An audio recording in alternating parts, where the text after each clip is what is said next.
Hello, welcome to my channel online career platform. I am engineer Krishna Mohan Bharti. आज का lecture जो होगा ये साइंस के लिए है, साइंस अभ्यर्थी के लिए जो 6 to 8 में आप सीटेट का एग्जामिनेशन देंगे या बीपीएससी 2.0 का एग्जामिनेशन देंगे, उसके लिए हम आपको ये वीडियो ला रहे हैं। ठीक है ना। इसको आप साइंस मैराथन के नाम से भी देख सकते हैं यूट्यूब पर। ठीक है ना। इसमें हम कंप्लीट कोशिश करेंगे कि आपको बायोलॉजी का वीडियो को बतला दे। अगर मान लीजिए वीडियो ज्यादा लेक्चर लंबा होगा, 2 घंटा 2.5 घंटा से ज्यादा लंबा होगा, तो हम इसका सेकंड पार्ट भी ला देंगे। ठीक ना। ये बात आप ध्यान में रख करके चलिए कि कम से कम वीडियो का 3 से 4 लेक्चर 2 घंटा 2.5 घंटे का आएगा। अगर आप इसको देख लेते हैं तो यकीनन मानिए आपको यहां से एक भी डाउट जो है वो नहीं रहने वाला। ठीक ना। तो चलिए अब हम डायरेक्ट चलते हैं टॉपिक पर। और एक बात और भी आपको सोचना है, इसमें हम आपको एक्सप्लेनेशन के साथ में बहुत ज्यादा नहीं पढ़ाएंगे। इसीलिए नहीं पढ़ाएंगे ताकि ये वीडियो जो है आपको एग्जाम ओरिएंटेड बतला रहे हैं, और हम ये बतला रहे हैं कि एग्जाम के अंतिम दिनों में आप कम से कम पढ़ाई करके भी कैसे कर सकते हैं। ठीक ना। तो ज्यादा एक्सप्लेनेशन की तरफ नहीं जाएंगे, टू दी पॉइंट और फैक्ट जहां से ज्यादा क्वेश्चंस आता है उसको हम क्या करेंगे, डिस्कस करने का कोशिश करेंगे। ठीक ना। तो चलिए हम सबसे पहले बात करते हैं आपके सामने सर किसके बारे में, तो आप बोलेंगे सर कि हम सबसे पहले बात करते हैं बायोलॉजी के बारे में। किसके बारे में? बायोलॉजी के बारे में। बायोलॉजी देखिएगा, अब यहां से सबसे पहला क्वेश्चन पूछता है कि भैया बायोलॉजी का पिता कौन होता है, इसका फादर कौन होता है। तो इसके फादर को बोलते हैं एरिस्टोटल। क्या बोलते हैं? एरिस्टोटल। क्या बोलते हैं? अगर पहला क्वेश्चन आपसे पूछे कि सर बायोलॉजी के पिता हम किसको बोलते हैं, तो हम क्या बोलेंगे भैया कि हम बायोलॉजी के पिता बोलते हैं किसको? एरिस्टोटल को। पहला क्वेश्चन तो आपको ये होना चाहिए क्योंकि आप बायोलॉजी को पढ़ रहे हैं। ठीक है सर। अब यहां से हम एक चैप्टर स्टार्ट करते हैं जिस चैप्टर का नाम क्या होता है? सेल। इसी को हम लोग क्या बोलते हैं? इसी को बोलते हैं कोशिका। क्या बोलते हैं? इसी को बोलते हैं कोशिका। अब देखिए, अब पहला क्वेश्चन से ये बनता है कि सर ये कोशिका जो होता है ये क्या होता है। तो भैया आपको याद रखना है कि जो structural and functional unit of life होता है, क्या होता है? जो भी आपका structural and functional unit of life होता है, क्या होता है? Structural and functional unit of life. क्या बोलेंगे? Unit of life. भैया याद रखना क्या बोलेंगे? स्ट्रक्चरल एंड फंक्शनल यूनिट जो बोलते हैं उसी को हम लोग क्या बोलते हैं? उसी को हम लोग बोलते हैं भैया क्या? सेल। मतलब शरीर की संरचनात्मक एवं क्रियात्मक इकाई को ही हम लोग क्या बोलते हैं? इसी को सेल बोलते हैं। दूसरा क्वेश्चन कि सर हमको यह बात बताइए कि सेल जो है इसका सर्वप्रथम खोज किसने किया था। अगर हम सेल की खोज की बात करते हैं तो भैया आपको रखना कि सेल का खोज का श्रेय 2 आदमी को जाता है। अगर आप यहां पर किसकी बात करते हैं, अगर आप यहां पर लिविंग सेल की बात करते हैं, सबसे पहली बात करते हैं किसके बारे में? डेड सेल, मृत कोशिका। अगर मृत कोशिका की खोज की बात करें तो इसका खोज किसने किया था? इसका खोज किया था रॉबर्ट हुक ने। किसने किया था? रॉबर्ट हुक ने। किसने किया था? Robert Hooke. किसने किया था? रॉबर्ट हुक ने किया था। याद रखना क्या क्या था? Robert Hooke. और सर ये रॉबर्ट हुक ने जो इसका खोज किया था ये किस पे किया था? तो आप बोलेंगे सर ये किया था कॉर्क टिश्यू पे। किस पे किया था? कॉर्क टिश्यू पे। मतलब इसी को हिंदी में क्या बोलते हैं? कॉर्क उत्तक बोलते हैं। क्या बोलते हैं? कॉर्क उत्तक बोलते हैं। और सर ये खोज कब किया था? तो आप बोलेंगे भैया कि रॉबर्ट हुक ने ये जो खोज किया था ये किया था 1665 में। कब किया था? 1665 में। लेकिन भैया अगर यहीं पर हम किसका बात करें, अगर हम सर बात करें कि लिविंग सेल का खोज किसने किया था, किसकी बात करें? अगर सर हम बात करें कि लिविंग सेल का खोज किसने किया था, जिसको आप लोग क्या बोलते हैं? जीवित कोशिका बोलते हैं, तो इसका खोज किया था एंटोनियो लेवेनहुक। क्या बोलते हैं भैया? एंटोनियो लेवेनहुक ने किया था। कोई दिक्कत है? किसने किया था? एंटोनियो लेवेनहुक ने किया था। भैया किसका खोज किया था? ये किया था भैया आपको लिविंग सेल का खोज। अब यहां से एक क्वेश्चन और बनता है जिसको आपको क्या करना भैया, समझ करके रखना। जो यहां से क्या होगा, डायरेक्ट आपके एग्जाम में क्या होगा, क्वेश्चन पूछेगा। अब आप मेरी बात को समझिएगा ध्यान से। हम क्या बोले आपको कि भैया देखिए सेल क्या होता है, तो structural and functional unit of life होता है।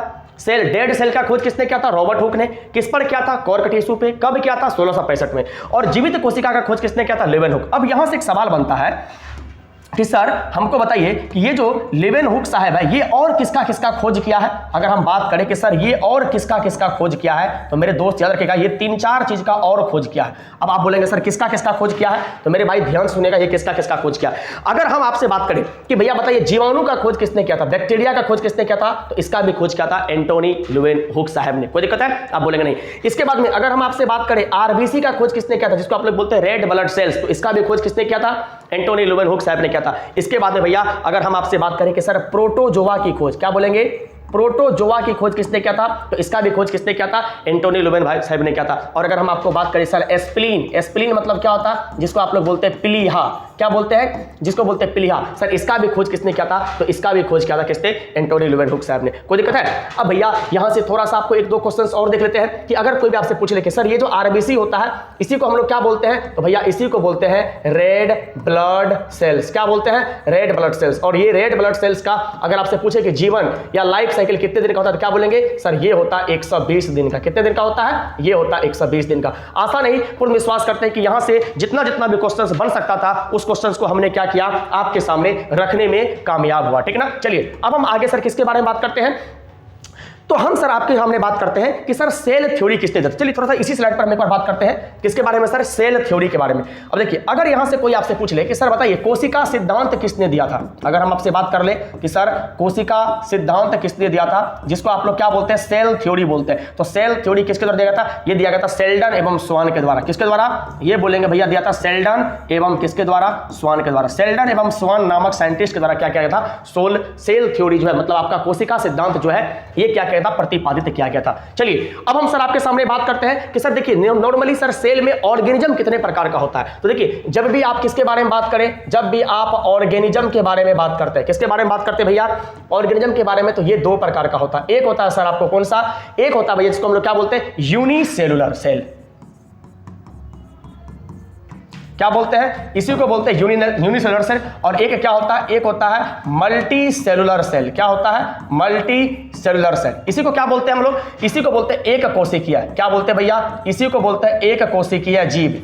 और इसी को क्या बोलते हैं, इसी को बोलते हैं बहु कोशिकीय जीव। क्या बोलते हैं, इसी को बोलते हैं बहु कोशिकीय कोशिका या बहु कोशिकीय जीव बोलते हैं। अब देखिए अगर आपसे कोई पूछे कि सर बताइए यूनिसेलुलर जो होता है वो क्या होता है, हम बोलेंगे जो आपका सिंगल सेल होता है ना, जो सिंगल सेल से बना हुआ होता है उसी को हम लोग क्या बोलते हैं, उसी को बोलते हैं यूनिसेलुलर। और भैया ये मल्टी सेलुलर किसको बोलते हैं, यहां पर जितने भी आपके हायर ऑर्गेनिज्म आते हैं, कौन आते हैं भैया, जितने भी आपके हायर ऑर्गेनिज्म आते हैं, क्या बोलेंगे, जितने भी आपके हायर ऑर्गेनिज्म मतलब जितने भी आपके हायर जीव आते हैं वे सारे के सारे क्या होते हैं, मल्टी सेलुलर होते हैं। सर अगर हम इसका एग्जांपल का बात करें, इसके एग्जांपल में क्या आ जाएगा, जितने भी आपके एनिमल सेल्स होते हैं, animal cell is the example of कौन सा, मल्टी सेलुलर सेल।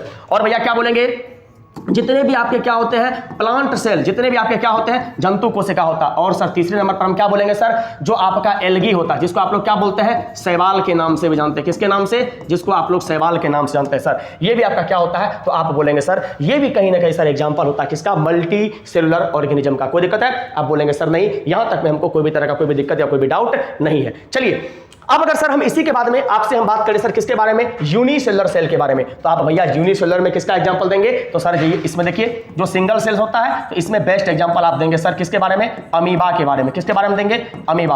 और सर किसके बारे में देंगे, आप बोलेंगे सर पारामीशियम। क्या बोलेंगे सर, आप बोलेंगे पारामीशियम के बारे में। किसके बारे में बोलेंगे, पारामीशियम के बारे में बोलेंगे। तो अमीबा और पारामीशियम ये किसका एग्जांपल है, तो आप बोलेंगे सर ये जो है यूनिसेलुलर जीव के अंतर्गत आता है। तो भैया आपसे पूछेगा कि बायोलॉजी में ऑर्गेनिज्म कितने प्रकार का, दो प्रकार का, एक होता है यूनिसेलुलर जिसको क्या बोलते हैं, सिंगल सेल बोलते हैं, और जो मल्टी सेलुलर मतलब जिसमें हायर ऑर्गेनिज्म आता है उसका एग्जांपल क्या हो गया, एनिमल सेल, प्लांट सेल और एल्गी। ये सब क्या होता है, हायर ऑर्गेनिज्म का भैया क्या होता है, आपका एग्जांपल होता है। चलिए अब हम इसी के बाद सर बात करते हैं कि सेल कितने प्रकार के होते हैं। आप बोलेंगे सर कि सेल दो प्रकार के होते हैं, एक होता है सर प्रोकैरियोटिक सेल और एक क्या होता है, एक होता है यूकैरियोटिक सेल। देखिए अगर हम यहीं से आपको किसका बात करें, सेल का, तो याद रखना सेल कितने प्रकार का होता है, दो प्रकार का। एक क्या होता है जिसको हम लोग बोलते हैं प्रोकैरियोटिक, प्रोकैरियोटिक सेल, और एक को क्या बोलते हैं, एक को बोलते हैं यूकैरियोटिक, यूकैरियोटिक सेल। अब देखिए आप नॉर्मली समझिए यहां से कि सर प्रोकैरियोटिक और यूकैरियोटिक का मतलब क्या होता है। देखिए ऐसा सेल जिसमें न्यूक्लियस क्या होता है, अब्सेंट होता है। क्या होता है, ऐसा सेल जिसमें न्यूक्लियस क्या होता है, अब्सेंट। कट कर दिए, इसका मतलब समझ लो अब्सेंट है, अनुपस्थित है, नहीं है। जिस सेल में न्यूक्लियस नहीं होता उसी को हम लोग क्या बोलते हैं, प्रोकैरियोटिक सेल। अब जरा तुम सोचो जिस सेल में न्यूक्लियस नहीं होगा क्या होगा, बहुत ज्यादा डेवलप होगा, आप बोलेंगे सर नहीं होगा। चलिए उतना डीप में नहीं जाना, नॉर्मली जहां से क्वेश्चन आता है उसको समझना। और सर अगर यूकैरियोटिक सेल के बारे में बात करें तो हम क्या बोलेंगे भैया, यूकैरियोटिक सेल ऐसे सेल को बोलते हैं जिसमें क्या होता है, न्यूक्लियस जो होता है वो होता है। मतलब सर जी न्यूक्लियस को हिंदी में क्या बोलते हैं, केंद्रक। मतलब केंद्रक क्या होता है भैया, ये पाया जाता है। कोई दिक्कत है, आप बोलेंगे सर नहीं। अब जरा सोचो जिसमें न्यूक्लियस ही नहीं होगा तो क्या न्यूक्लियस को घेरने वाला न्यूक्लियस मेम्ब्रेन होगा, आप बोलेंगे सर नहीं। इसका मतलब अगर हम बात करें कि इसमें न्यूक्लियस मेम्ब्रेन होगा तो आप क्या बोलेंगे, सर इसमें न्यूक्लियस मेम्ब्रेन नहीं होगा। लेकिन अगर हम इसी के लिए बात करें क्या इसमें न्यूक्लियस मेम्ब्रेन होगा, आप क्या बोलेंगे, बिल्कुल होगा।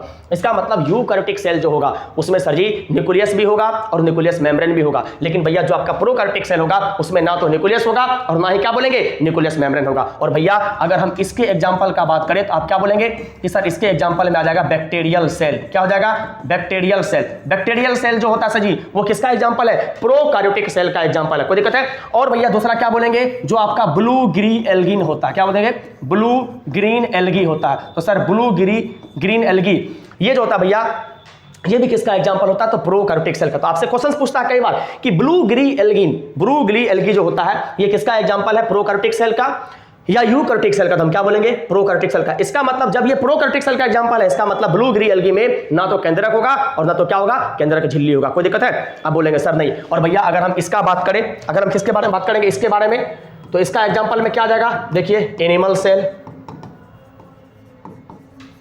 और दूसरा में क्या होगा? प्लांट सेल, तीसरा में क्या होगा भैया? आप बोल सकते हैं कि सर एल्गी। क्या बोलेंगे? एल्गी। और भैया बताइए किसका एग्जांपल आएगा? देखिए एल्गी का सेल भी आ जाएगा, और आप चौथा नंबर पर बोल सकते हैं फंगी सेल। क्या बोल सकते हैं? फंगी सेल, जो कवक का कोशिका होता है, वो भी किसका एग्जांपल होता है? तो आप बोलेंगे सर कहीं ना कहीं वो भी यूकैरियोटिक सेल का एग्जांपल होता है। आशा नहीं पर विश्वास करते हैं कि यहां तक बातें आपको समझ में आ गया होगा। चलिए अब हम सर जी थोड़ा सा बात करते हैं आपको एनिमल सेल में क्या होता है और प्लांट सेल में क्या होता है, क्या अंतर होता है। अब सर थोड़ा सा हम किसके बारे में देखेंगे? अब हम यहां पर देखेंगे सर आपको एनिमल सेल और प्लांट सेल के बारे में, ठीक है ना। तो चलिए अब हम एक तरफ लिखते हैं सर जी आपको एनिमल सेल और एक तरफ लिखते हैं प्लांट सेल। देखिए मेरी बात को ध्यान से, किसके बारे में बात करते हैं? एनिमल सेल के बारे में। और थोड़ा सा हम किसके बारे में बात करते हैं आपको? हम बात करते हैं सर प्लांट सेल के बारे में। देखिए अब नॉर्मली आप एक चीज को समझिएगा, जब भी आपसे हम किसकी बात करें, हम आपसे बात करें सर एनिमल सेल के बारे में, तो भैया याद रखना कि एनिमल सेल में कभी भी क्लोरोप्लास्ट या सेल वॉल नहीं पाया जाता है। और यही क्वेश्चन पूछता है, क्या एनिमल सेल में सेल वॉल पाया जाता है? तो जिसको कट कर देते हैं समझ लो वो नहीं पाया जाता है। क्या एनिमल सेल में क्लोरोप्लास्ट, क्या बोलेंगे? क्लोरोप्लास्ट, हरित लवक पाया जाता है? जरा तुम सोचो, क्या एनिमल सेल में हरित लवक पाया जाएगा? आप बोलेंगे सर बिल्कुल नहीं। लेकिन अगर हम यही दोनों चीज की बात करें कि इसमें पाया जाएगा, तो आप बोलेंगे सर बिल्कुल। इसका टिक करने का मतलब हुआ कि सेल वॉल इसमें होगा? आप बोलेंगे सर बिल्कुल होगा। इसका टिक करने का मतलब क्या हो गया कि क्लोरोप्लास्ट इसमें होगा? आप बोलेंगे सर बिल्कुल होगा। इसका मतलब प्लांट सेल में सर क्या होगा? क्लोरोप्लास्ट और सेल वॉल ये दोनों के दोनों मौजूद होंगे गुरुजी। लेकिन एनिमल सेल में क्या होगा? ये दोनों का दोनों जो होगा सर ये क्या होगा? मौजूद नहीं होगा। क्या होगा? मौजूद नहीं होगा। कोई दिक्कत है? आप बोलेंगे सर नहीं। अब सर हम यहीं पर थोड़ा सा किसके बारे में बात करते हैं? तो हम आपको बात करते हैं भैया सेल वॉल के बारे में। किसके बारे में बात करते हैं? सेल वॉल के बारे में। तो थोड़ा सा आप देखिएगा सर किसके बारे में बात करते हैं? हम आपको बात करते हैं सेल वॉल। ये जो आपको यहां पर सेल वॉल लिखे हैं ना, ये सेल वॉल के बारे में। अब देखिए ये सेल वॉल से आपके एग्जाम में कैसे कैसे क्वेश्चन पूछता है। सबसे पहला क्वेश्चन पूछेगा कि भैया ये सेल वॉल किसमें पाया जाता है? तो आप बोलेंगे कि सर ये सेल वॉल पाया जाता है किसमें सर? आपके प्लांट में। किसमें पाया जाता है? आपके प्लांट में। क्या मतलब? कोई दिक्कत है? नहीं। और किसमें? तो आप बोलेंगे सर कि आपके एल्गी में जो होता है क्या होता है? सेल वॉल पाया जाता है। और क्या पूछेगा कि सर आपका जो बैक्टीरिया होता है उस बैक्टीरिया में भी क्या होता है? तो आप बोलेंगे सर सेल वॉल पाया जाता है। इसका मतलब सर सेल वॉल कहीं ना कहीं प्लांट सेल में पाया जाता है, लेकिन एनिमल सेल में क्या होता है सर? ये प्रेजेंट नहीं होता। अब यहां पर सबसे बेहतरीन क्वेश्चन क्या बनता है उस क्वेश्चन को समझिएगा। क्वेश्चन पूछता है कि बैक्टीरिया का जो सेल वॉल होता है ये किसका बना होता है? तो भैया याद रखिएगा कि बैक्टीरिया का सेल वॉल बना होता है पेप्टाइडोग्लाइकोजेन का। किसका?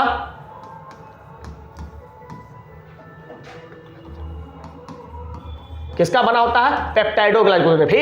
वेरी इंपॉर्टेंट क्वेश्चन पूछेगा कि भैया बैक्टीरिया का सेल वॉल किसका बना होता है? तो हम क्या बोलेंगे? पेप्टाइडोग्लाइकोजेन। 100% आने वाला सवाल है, छपने वाला सवाल है कि बैक्टीरिया का सेल वॉल किसका बना होता है? तो पेप्टाइडोग्लाइकोजेन का। उसी प्रकार से आपसे पूछेगा मेरे भाई कि एल्गी का जो सेल वॉल होता है, क्या बोलेंगे? एल्गी का जो सेल वॉल होता है ये किसका बना होता है? तो ये बना होता है सेल्यूलोज का। किसका? सेल्यूलोज का। और किसका सर जी? तो कैल्शियम कार्बोनेट CaCO3 का। पूछेगा कि भैया बताइए कि कैल्शियम कार्बोनेट और सेल्यूलोज से बना हुआ किसका सेल वॉल होता है? तो हम क्या बोलेंगे बाबू?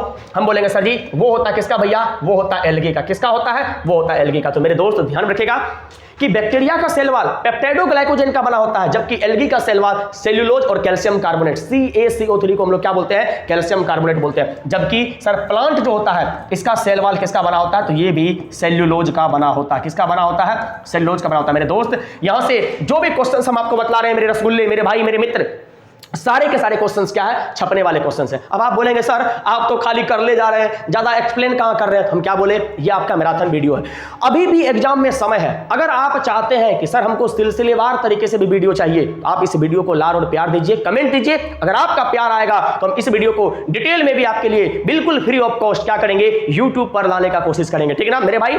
तो समझिएगा अभी जो भी क्वेश्चन हम आपको टिक कर रहे हैं, बता रहे हैं, 100% सारे के सारे क्वेश्चन छपने वाले हैं। कोई दिक्कत है? आप बोलेंगे सर नहीं। कोई दिक्कत है? आप बोलेंगे सर नहीं। अब देखिए सर जी अब हम थोड़ा सा किसके बारे में बताते हैं। अब सर हम आपको बोलते हैं एनिमल सेल के बारे में। और एनिमल सेल के बारे में क्या बोलेंगे उस चीज को सर आप देखिएगा। देखिए अब हम यहीं पर आपको बात करेंगे कि सर बताइए अगर हम सेल वाल की बात करें कि सेल वाल एनिमल सेल में पाया जाता है या नहीं, आपको भी तुरंत बोलेंगे कि एनिमल सेल में सेल वाल क्या होता है, एब्सेंट होता है, लेकिन प्लांट सेल में पाया जाता है। एनिमल सेल में क्लोरोप्लास्ट भी एब्सेंट, लेकिन प्लांट सेल में क्या होता है भैया, वो प्रेजेंट होता है। कोई दिक्कत है? आप बोलेंगे सर नहीं। अब सर इसी के बाद हम किसके बारे में बात करते हैं, तो सेल मेम्ब्रेन के बारे में बात करते हैं, कोशिका झिल्ली के बारे में बात करते हैं। तो थोड़ा सा देखिएगा सर किसके बारे में बात करेंगे, सेल मेम्ब्रेन। किसके बारे में बात करेंगे हम? सर आपसे बात कर रहे हैं सेल मेम्ब्रेन के बारे में। अब देखिएगा सर जी, अगर हम सेल मेम्ब्रेन के बारे में बात करें तो सबसे पहला क्वेश्चन तो ये पूछता है कि सेल मेम्ब्रेन जो होता है ये कहां पर पाया जाता है। तो भैया याद रखिएगा, ये जो पाया जाता है ये सारे के सारे लिविंग ऑर्गेनिज्म में क्या होता है, पाया जाता है। इसका मतलब क्या बोलेंगे भैया, हम बोलेंगे present in all living organism. क्या बोलेंगे, लिविंग ऑर्गेनिज्म, मतलब सारे के सारे जो आपके लिविंग ऑर्गेनिज्म होते हैं वो सारे में क्या होता है भैया, आपका सेल मेम्ब्रेन पाया जाता है। बस इसके अलावा ज्यादा कुछ भी आपको नहीं समझना। अब सर दूसरा थोड़ा सा किसके बारे में बात करते हैं, हम आपको बात करते हैं माइटोकॉन्ड्रिया। माइटोकॉन्ड्रिया के बारे में। अब देखना, अब यहां से एक क्वेश्चन आपको खास करके ध्यान में रखना, वैसे 3 क्वेश्चन हम बतलाएंगे आपको जो तीनों छपता है। पहला कि सर बताइए पावर हाउस ऑफ सेल क्या होता है, हमारे शरीर को ऊर्जा कहां से मिलता है, या हमारे शरीर का ऊर्जा घर किसको बोलते हैं, इसी को क्या बोलते हैं, इसी को बोलते हैं पावर हाउस ऑफ सेल। तो भैया पावर हाउस ऑफ सेल के नाम से हम किसको जानते हैं, माइटोकॉन्ड्रिया के नाम से जानते हैं। और दूसरा यहां से क्वेश्चन क्या बनता है, सर क्या बताइए माइटोकॉन्ड्रिया में डीएनए पाया जाता है, तो हम बोलेंगे बिल्कुल, जिसको टिक कर देते समझ लो वो होता है।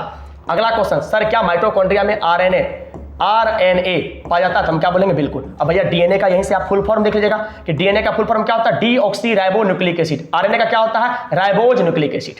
ये दोनों फुल फॉर्म भी याद कि डीएनए का क्या होता है, डीऑक्सी राइबो न्यूक्लिक एसिड, और आरएनए का क्या होता है, राइबोज न्यूक्लिक एसिड। क्या होता है, राइबोज न्यूक्लिक एसिड। और भैया यहां से एक क्वेश्चन और याद रख लीजिएगा, आपसे क्वेश्चन पूछेगा कि भैया ये आरएनए का काम क्या होता है, तो इसी का काम होता है प्रोटीन सिंथेसिस करना। क्या बोलेंगे, प्रोटीन का सिंथेसिस करना। प्रोटीन सिंथेसिस मतलब सर जी क्या बोलेंगे, प्रोटीन का संश्लेषण करने का काम जो होता है वो किसका होता है, ये भैया आपका आरएनए का होता है। क्या मतलब मेरे दोस्त, मेरे भाई, मेरे मित्र, आपको यहां तक में कोई तरह का कोई भी दिक्कत या कोई भी डाउट है, आप बोलेंगे सर नहीं है। अब एक क्वेश्चन आपसे यहां से और बन सकता है कि सर जी माइटोकॉन्ड्रिया को जो हम पावर हाउस ऑफ का सेल बोलते हैं, तो सर इसका मतलब यहां पर किसका निर्माण होता है, हम बोलेंगे भैया देखिए ये माइटोकॉन्ड्रिया को पावर हाउस ऑफ सेल इसलिए बोलते हैं ताकि यहां पर भैया किसका निर्माण होता है, तो आप बोलेंगे सर कि यहां पर निर्माण होता है किसका, तो सर जी एटीपी का निर्माण होता है। किसका निर्माण होता है, एटीपी का निर्माण होता है। किसका निर्माण होता है, एटीपी का। और इसी एटीपी को हम लोग क्या बोलते हैं, एडिनोसिन ट्राइफॉस्फेट बोलते हैं। क्या बोलते हैं भैया, अगर हम बात करें कि सर इसी को क्या बोलते हैं, तो इसी का फुल फॉर्म होता है एडिनोसिन, एडिनोसिन ट्राइफॉस्फेट। तो कई बार आपसे क्वेश्चन पूछता है कि माइटोकॉन्ड्रिया में एनर्जी किसके फॉर्म में बनता है, हम बोलेंगे एटीपी के फॉर्म में बनता है। और इस एटीपी का फुल फॉर्म क्या होता है, तो एडिनोसिन ट्राइफॉस्फेट होता है। कोई दिक्कत है, कोई दिक्कत है? क्या माइटोकॉन्ड्रिया में डीएनए आरएनए पाया जाता है, बिल्कुल पाया जाता है। आरएनए का काम क्या होता है, प्रोटीन का संश्लेषण करना, प्रोटीन सिंथेसिस करना। किसका काम होता है मेरे बाबू, आप बोलेंगे भैया ये जो होता है आरएनए का काम होता है। कोई दिक्कत है मेरे दोस्त, अगर आपको जरा सा भी दिक्कत आता है ना तो आप हमसे दिल खोल करके पूछिए, कोई दिक्कत है। चलिए अब हम सर किसके बारे में बात करते हैं, अब हम थोड़ा सा आपसे बात करते हैं प्लास्टिड के बारे में। किसके बारे में, प्लास्टिड, इसी को हिंदी में क्या बोलते हैं, लवक। क्या बोलते हैं, इसी को बोलते हैं लवक। अब देखिए सबसे पहला क्वेश्चन तो यही पूछता है, क्या ये प्लास्टिड जो होता है ये प्लांट सेल में पाया जाता है। दूसरा, क्या ये एनिमल सेल में पाया जाता है, तो भैया याद रखिएगा प्लास्टिड सिर्फ और सिर्फ प्लांट सेल में पाया जाता है, एनिमल सेल में नहीं पाया जाता है। कोई दिक्कत है बाबू, इसी को हम लोग हिंदी में क्या बोलते हैं, हिंदी में बोलते हैं लवक। क्या बोलते हैं, इसी को बोलते हैं लवक। कोई दिक्कत है, यहां से 3-4 क्वेश्चंस बनता है जो कि डायरेक्ट आपके एग्जाम में क्या होता है, छपता है। सबसे पहला क्वेश्चन तो ये बनेगा कि क्या प्लास्टिड प्लांट सेल में पाया जाता है, बिल्कुल। क्या ये एनिमल सेल में पाया जाता है, हम बोलेंगे नहीं सर एनिमल सेल में नहीं होता। अगला क्वेश्चन देखिए, नॉर्मली प्लास्टिड कितने प्रकार का होता है, हम बोलेंगे सर ये 3 प्रकार का होता है। सर ये 3 प्रकार में सर ये कौन कौन सा प्लास्टिड होता है, भैया देखिए अगर हम यहां से बात करें आपको तो क्या बोलते हैं, एक को बोलते हैं सर जी क्लोरोप्लास्ट। क्या बोलते हैं, क्या बोलते हैं, इसी को बोलते हैं क्लोरोप्लास्ट, ठीक ना। ये भी एक प्रकार का क्या है, प्लास्टिड है सर। एक को क्या बोलते हैं, एक को बोलते हैं ल्यूकोप्लास्ट। क्या बोलते हैं, ल्यूकोप्लास्ट। क्या बोलते हैं, ल्यूकोप्लास्ट। और भैया एक को क्या बोलते हैं, एक को बोलते हैं भैया हम लोग क्या, इसी को बोलते हैं क्रोमोप्लास्ट। क्या बोलते हैं, क्या बोलते हैं? इसी को बोलते हैं क्रोमोप्लास्ट। कोई दिक्कत है? आप बोलेंगे सर नहीं। अब यहां से सर कैसे कैसे क्वेश्चन पूछेगा? सबसे पहला क्वेश्चन तो वही, प्लांट सेल में पाया जाता है, तो बिल्कुल। एनिमल सेल में नहीं, कितने? 3 प्रकार, क्लोरोप्लास्ट, ल्यूकोप्लास्ट और क्रोमोप्लास्ट। अब यहां से इसका कलर पूछेगा कि भैया क्लोरोप्लास्ट का जो रंग होता है वो कैसा होता है, तो याद रखिएगा क्लोरोप्लास्ट का रंग कैसा होता है? ये ग्रीन होता है, इसी को क्या बोलते हैं? हरा बोलते हैं। क्या बोलते हैं? हरा बोलते हैं। और जो ल्यूकोप्लास्ट होता है ये कैसा होता है भैया? ये व्हाइट होता है। कैसा होता है? ये व्हाइट होता है। कोई दिक्कत है? और सर जी क्रोमोप्लास्ट के बारे में नॉर्मली क्या कहा जाता है कि क्रोमोप्लास्ट जो होता है क्या करता है? नॉर्मली ये आपको कलर देने का प्रदान करता है। क्या करता है भैया? ये कलर देने का काम करता है। क्या करता है? ये जो भी कलर होता है, इस कलर देने का काम किसका होता है? रंग प्रदान करने का काम किसका होता है? ये क्रोमोप्लास्ट का काम होता है। पूछेगा कि भैया क्लोरोप्लास्ट का रंग ग्रीन, ल्यूकोप्लास्ट का व्हाइट और क्रोमोप्लास्ट क्या करता है? ये कलर प्रदान करने का काम करता है। कोई दिक्कत है? आप बोलेंगे सर नहीं। चलिए अब इसी के बाद सर हम आपको क्या बतलाएंगे? हम आपको थोड़ा सा बताते सर किसके बारे में? हम आपको बतलाते हैं राइबोसोम के बारे में। किसके बारे में बतलाते हैं? राइबोसोम के बारे में। चलिए सर थोड़ा सा देखिएगा ध्यान से, किसके बारे में बात करेंगे? हम आपको बात करेंगे सर राइबोसोम। देखिए किसके बारे में बात करते हैं? राइबोसोम। क्या बोलते हैं? राइबोसोम के बारे में बात करते हैं। थोड़ा सा ध्यान देखिएगा। देखिए आपको सबसे पहली बात क्या समझना है कि सर राइबोसोम को क्या बोलते हैं? इसी को बोलते हैं प्रोटीन फैक्ट्री। क्या बोलते हैं? इसी को बोलते हैं प्रोटीन फैक्ट्री। क्या बोलते हैं? Protein factory. तो पहला क्वेश्चन से पूछेगा कि प्रोटीन फैक्ट्री के नाम से किसको जानते हैं, तो आप बोलेंगे सर जी इसको जानते हैं, राइबोसोम को। अगला सर राइबोसोम कितने प्रकार का होता है? 2 प्रकार का। एक होता है 70S टाइप राइबोसोम और एक क्या होता है? एक होता है 80S टाइप राइबोसोम। कोई दिक्कत है? आप बोलेंगे सर नहीं। अब देखिए दूसरा क्वेश्चन यही पूछता है यहां से कि सर ये 80S टाइप राइबोसोम जो होता है ये कहां पर पाया जाता है, तो भैया ये पाया जाता है यूकार्योटिक सेल में। कहां पर पाया जाता है? ये पाया जाता है यूकार्योटिक, क्या बोलेंगे? यूकार्योटिक सेल में। कोई दिक्कत है? कोई दिक्कत है? नहीं। और सर जी ये 70S टाइप राइबोसोम कहां पर पाया जाता है? ये पाया जाता है प्रोकार्योटिक सेल में। कहां पर? प्रोकार्योटिक सेल में। कोई दिक्कत है? आप बोलेंगे सर नहीं। इसका मतलब कभी भी आपके यूकार्योटिक सेल में मेरे दोस्त याद रख लीजिएगा 70S राइबोसोम नहीं पाया जाएगा। और कभी भी आपके प्रोकार्योटिक सेल में क्या होगा भैया? 80S राइबोसोम नहीं पाया जाएगा। कोई दिक्कत है? इसका मतलब क्या बोलेंगे? प्रोकार्योटिक सेल में कौन सा? तो 70S टाइप राइबोसोम पाया जाता है। और यूकार्योटिक में भैया कौन सा? तो 80S टाइप राइबोसोम पाया जाता है। कोई दिक्कत है? आपको यहां से यही 3 क्वेश्चन याद रखना कि राइबोसोम को क्या बोलते हैं? प्रोटीन का फैक्ट्री। कितने प्रकार का? 2 प्रकार का। एक होता है 70S टाइप राइबोसोम और एक होता है 80S टाइप राइबोसोम। और 70S टाइप राइबोसोम जो होता है मेरे दोस्त आपको याद रखना है ये कहां पर पाया जाता है? प्रोकार्योटिक सेल में। और जबकि भैया 80S टाइप राइबोसोम जो होता है ये कहां पर पाया जाता है भैया? ये पाया जाता है आपके यूकार्योटिक सेल में। कहां पर पाया जाता है बाबू? यूकार्योटिक सेल में। कोई दिक्कत है? अब सर हम थोड़ा सा किसके बारे में बात करते हैं? हम आपको बात करते हैं न्यूक्लियस के बारे में। किसके बारे में बात करते हैं? अब हम सर जी आपको बात करते हैं सर किसके बारे में? न्यूक्लियस के बारे में, जिसको हम लोग क्या बोलते हैं? केंद्रक। क्या बोलते हैं? केंद्रक बोलते हैं। क्या बोलते हैं? केंद्रक। अब देखिए अगर मान लेते हैं कि ये मेरा क्या है? सेल। इसी को हम लोग क्या बोलते हैं? इसी को हम लोग बोलते हैं सेल कोशिका। और कोशिका के अंदर ये जो होता है इसी को हम लोग क्या बोलते हैं? इसी को हम लोग बोलते हैं न्यूक्लियस। क्या बोलते हैं? न्यूक्लियस। और न्यूक्लियस के अंदर क्या होता है भैया? देखिए अगर ये नॉन लिविंग होता है तो प्रोटॉन प्लस न्यूट्रॉन, लेकिन यहां पर क्या होगा? तो न्यूक्लियस के अंदर सर जी क्या होता है? डीएनए पाया जाता है। क्या होता है सर जी? आपका न्यूक्लियस के अंदर क्या होता है? डीएनए और क्या होता है? क्रोमोसोम। क्या बोलेंगे? क्रोमोसोम जो होता है भैया ये दोनों का दोनों चीज क्या होता है? पाया जाता है। कोई दिक्कत है? आप बोलेंगे सर नहीं। अब अगर यहां से हम आपको बात करें कि भैया बताइए ये जो न्यूक्लियस होता है इसका काम क्या होता है? हम बोलेंगे सर जी ये पूरे के पूरे सर क्या करता है? कंट्रोल करने का काम करता है सर किसको? सेंटर ऑफ योर बॉडी को। अगर आपके बॉडी को कोई कंट्रोल करता है तो वो कौन कंट्रोल करता है? वो करता है भैया न्यूक्लियोलस। इसका मतलब सर जी अगर कोई हमसे पूछे कि भैया बताओ ये न्यूक्लियोलस मेरा क्या होता है, न्यूक्लियोलस को हम क्या बोलते हैं? हम इसी को क्या बोलेंगे भैया? Controlling centre of your body बोलते हैं। क्या बोलते हैं? Controlling centre of your body. आपके बॉडी को कंट्रोल करने का काम किसका होता है? इसी का मतलब। दूसरा क्वेश्चन सर जी न्यूक्लियोलस जो होता है क्या ये यूकार्योटिक सेल में पाया जाता है? अभी हम आपको तुरंत बोले थे ये पूरा का पूरा यूकार्योटिक सेल में ही पाया जाता है, लेकिन सर जी न्यूक्लियोलस कभी भी प्रोकार्योटिक सेल में नहीं पाया जाता। कोई दिक्कत है? आप बोलेंगे नहीं। अगला एक क्वेश्चन और भी पूछता है क्या आपके आरबीसी में न्यूक्लियोलस पाया जाता है? ये क्वेश्चन भी खूब पूछता है आपके एग्जाम में। आपका जो रेड ब्लड सेल्स होता है क्या रेड ब्लड सेल्स में न्यूक्लियोलस पाया जाता है? तो बाबू याद रखना कि नहीं पाया जाता। जहां पर कट कर दे रहे हैं सुनो बहुत इंपॉर्टेंट क्वेश्चन है। आरबीसी में न्यूक्लियोलस पाया जाता है? हम बोलेंगे सर नहीं पाता। और न्यूक्लियोलस के अंदर क्या होता है? तो डीएनए और क्या होता है भैया? क्रोमोसोम जो होता है ये पाया जाता है। बस इतना ही क्वेश्चन आपको क्या करना है? जानकारी के अकॉर्डिंग रखना है। ठीक ना? चलिए अब थोड़ा सा बताइए सर और क्या क्या छूट रहा है? तो आप बोलेंगे सर ये हो गया। चलिए अब थोड़ा सा किसके बारे में बात करते हैं? हम लाइसोसोम के बारे में बात करते हैं। किसके बारे में बात करते हैं? लाइसोसोम के बारे में। देखिए अगर हम किसके बारे में बात करें? लाइसोसोम के बारे में बात करते हैं। देखना मेरी बात को, लाइसोसोम को हिंदी में भी क्या बोलते हैं? लाइसोसोम। सबसे पहला इसी को हम लोग क्या बोलते हैं? इसी को बोलते हैं आत्महत्या की थैली। नहीं बोलते भैया, इंग्लिश में क्या बोलते हैं? Suicidal bag. क्या बोलते हैं? क्या बोलते हैं? Suicidal bag. और सुसाइडल बैग को हिंदी में क्या बोलते हैं? इसी को बोलते हैं आत्महत्या की थैली। क्या बोलते हैं? आत्महत्या की थैली। अगर कोई भी आपसे पूछे, सबसे पहला क्वेश्चन तो पूछता कि भैया लाइसोसोम जो होता है इसको हम लोग क्या बोलते हैं, तो भैया हम लोग इसी को बोलते हैं सुसाइडल बैग। क्या बोलते हैं? सुसाइडल बैग, या इसी को हम लोग क्या बोलते हैं? आत्महत्या की थैली। सर इसको आत्महत्या की थैली क्यों बोलते हैं? क्योंकि इसके अंदर क्या होता है, एक एंजाइम पाया जाता है, उसी को क्या बोलते हैं? Hydrolytic enzyme. क्या बोलते हैं? हाइड्रोलिटिक एंजाइम बोलते हैं। क्या बोलते हैं? हाइड्रोलिटिक एंजाइम बोलते हैं। तो पूछेगा आपको कि भैया बताइए, ये जो आपका सुसाइडल बैग होता है कहां पर? लाइसोसोम को बोलते हैं। इसके अंदर कौन सा एंजाइम पाया जाता है? तो हम क्या बोलेंगे? Hydrolytic enzyme. कोई दिक्कत है? नहीं। दूसरा क्वेश्चन पूछेगा कि सर ये हाइड्रोलिटिक एंजाइम जो होता है इसका पीएच वैल्यू कितना होता है? बाबू याद रखना, इसका पीएच वैल्यू कितना होता है? लगभग 4 से लेकर के 5 तक होता है। और भैया तुमको मालूम है कि जिसका भी पीएच वैल्यू क्या होगा? 7 से नीचे होगा, वो नेचर में कैसा होगा? एसिडिक होगा। कैसा होगा? एसिडिक होगा। मतलब भैया कैसा होगा? अम्लीय प्रवृत्ति का होगा। कैसा होगा?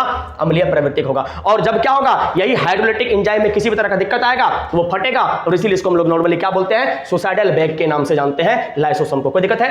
अब आप बोलेंगे सर नहीं। देखना मेरी बात को ध्यान से पूछना, जो क्वेश्चन पूछ रहे, कितना क्वेश्चन बनेगा आपको यहाँ पे, ठीक ना? और देखिए अगला एक क्वेश्चन यहां से क्या बनता है कि सर हमको बताइए ये लाइसोसोम जो होता है इसमें ये लाइसोसोम मैक्सिमम कहां पर पाया जाता है? मैक्सिमम फाउंड कहां होता है? मतलब सबसे ज्यादा मात्रा में सर लाइसोसोम जो होता है ये मैक्सिमम फाउंड कहां पर पाया जाता है? ये सबसे ज्यादा लाइसोसोम कहां पर पाया जाता है? मैक्सिमम फाउंड कहां पर होता है मेरे दोस्त? तो आपको याद रखना है कि ये सबसे ज्यादा पाया जाता है कहां पर? आपके WBC में, व्हाइट ब्लड सेल्स में। और कहां पर बाबू? तो आप बोलेंगे सर आपके किडनी में। किडनी में भी क्या होता है भैया? वहां पर भी आपका क्या होता है? ये आपका लाइसोसोम पाया जाता है। और क्या बोलेंगे सर जी? आपका जो लार होता है जिसको आप लोग क्या बोलते हैं? सलीभा। क्या बोलते हैं? जिसको आप लोग क्या बोलते हैं? सलीभा। वहां पर भी पाया जाता है। और भैया क्या बोलते हैं? स्प्लीन, जिसको आप लोग क्या बोलते हैं? प्लीहा। यहां पर भी क्या होता है भैया? आपका बहुत ज्यादा मात्रा में क्या होता है? लाइसोसोम पाया जाता है। लाइसोसोम से अगर आपने इतना क्वेश्चंस को कर लिया तो एक भी क्वेश्चन नहीं छूटेगा। सबसे पहला क्वेश्चन, आत्महत्या की थैली किसको बोलते हैं? लाइसोसोम को। क्यों बोलते हैं? क्योंकि इसके अंदर कौन सा एंजाइम पाया जाता है? Hydrolytic enzyme. हाइड्रोलिटिक एंजाइम का पीएच वैल्यू कितना से कितना होता है? 4 से 5। इसका मतलब हाइड्रोलिटिक एंजाइम का पीएच वैल्यू अगर 4 से 5 तो ये नेचर में कैसा होगा? अम्लीय होगा। अगला, लाइसोसोम सबसे ज्यादा मात्रा में कहां पर पाया जाता है? तो WBC में, फिर किडनी में, फिर सलीभा में, और फिर क्या बोलेंगे भैया? स्प्लीन में। ये चारों चीज में क्या होता है? और भी कुछ में पाया जाता है, लेकिन नॉर्मली क्या होता है? ये सब चीज में क्या होता है? आपका लाइसोसोम ज्यादा मात्रा में पाया जाता है। क्या मतलब भैया? कोई दिक्कत है? आप बोलेंगे सर नहीं। अब सर हम थोड़ा सा किसके बारे में बात करते हैं? अब हम बात करते हैं आपको गोल्जी कॉम्प्लेक्स के बारे में। किसके बारे में बात करते हैं? गोल्जी कॉम्प्लेक्स के बारे में। किसके बारे में बात करते हैं? Golgi complex. इसी को हिंदी में क्या बोलते हैं? गोल्जी काय बोलते हैं। क्या बोलते हैं? गोल्गी काय बोलते हैं। किसको? गोल्जी कॉम्प्लेक्स को। इससे एक क्वेश्चन बनता है सबसे पहला बात कि भैया ये किसमें मदद करता है? तो याद रखिएगा भैया, इसी को नॉर्मली हम लोग क्या बोलते हैं? ट्रैफिक पुलिस ऑफ सेल बोलते हैं। क्या बोलते हैं? इसी को बोलते हैं ट्रैफिक पुलिस ऑफ सेल। तो जब भी आपसे बात करें कि ट्रैफिक पुलिस ऑफ सेल के नाम से किसको जानते हैं? हम बोलेंगे भैया गोल्जी बॉडी को जानते हैं। क्या बोलते हैं? गोल्जी बॉडी को जानते हैं। और भैया नॉर्मली ये किसका करने का काम करता है? तो ये ट्रांसपोर्ट में मदद करता है। किस मदद करता है भैया? तो आप बोलेंगे कि सर ये जो होता है ये ट्रांसपोर्ट में मदद करने का काम करता है। कोई दिक्कत है? बस इतना चीज क्या करना आपको गोल्जी बॉडी के बारे में याद रखना, ठीक है ना? चलिए अब सर हम किसके बारे में बात करते हैं? तो हम आपको बात करते हैं इंडोप्लाज्मिक रेटिकुलम के बारे में। किसके बारे में बात करते हैं?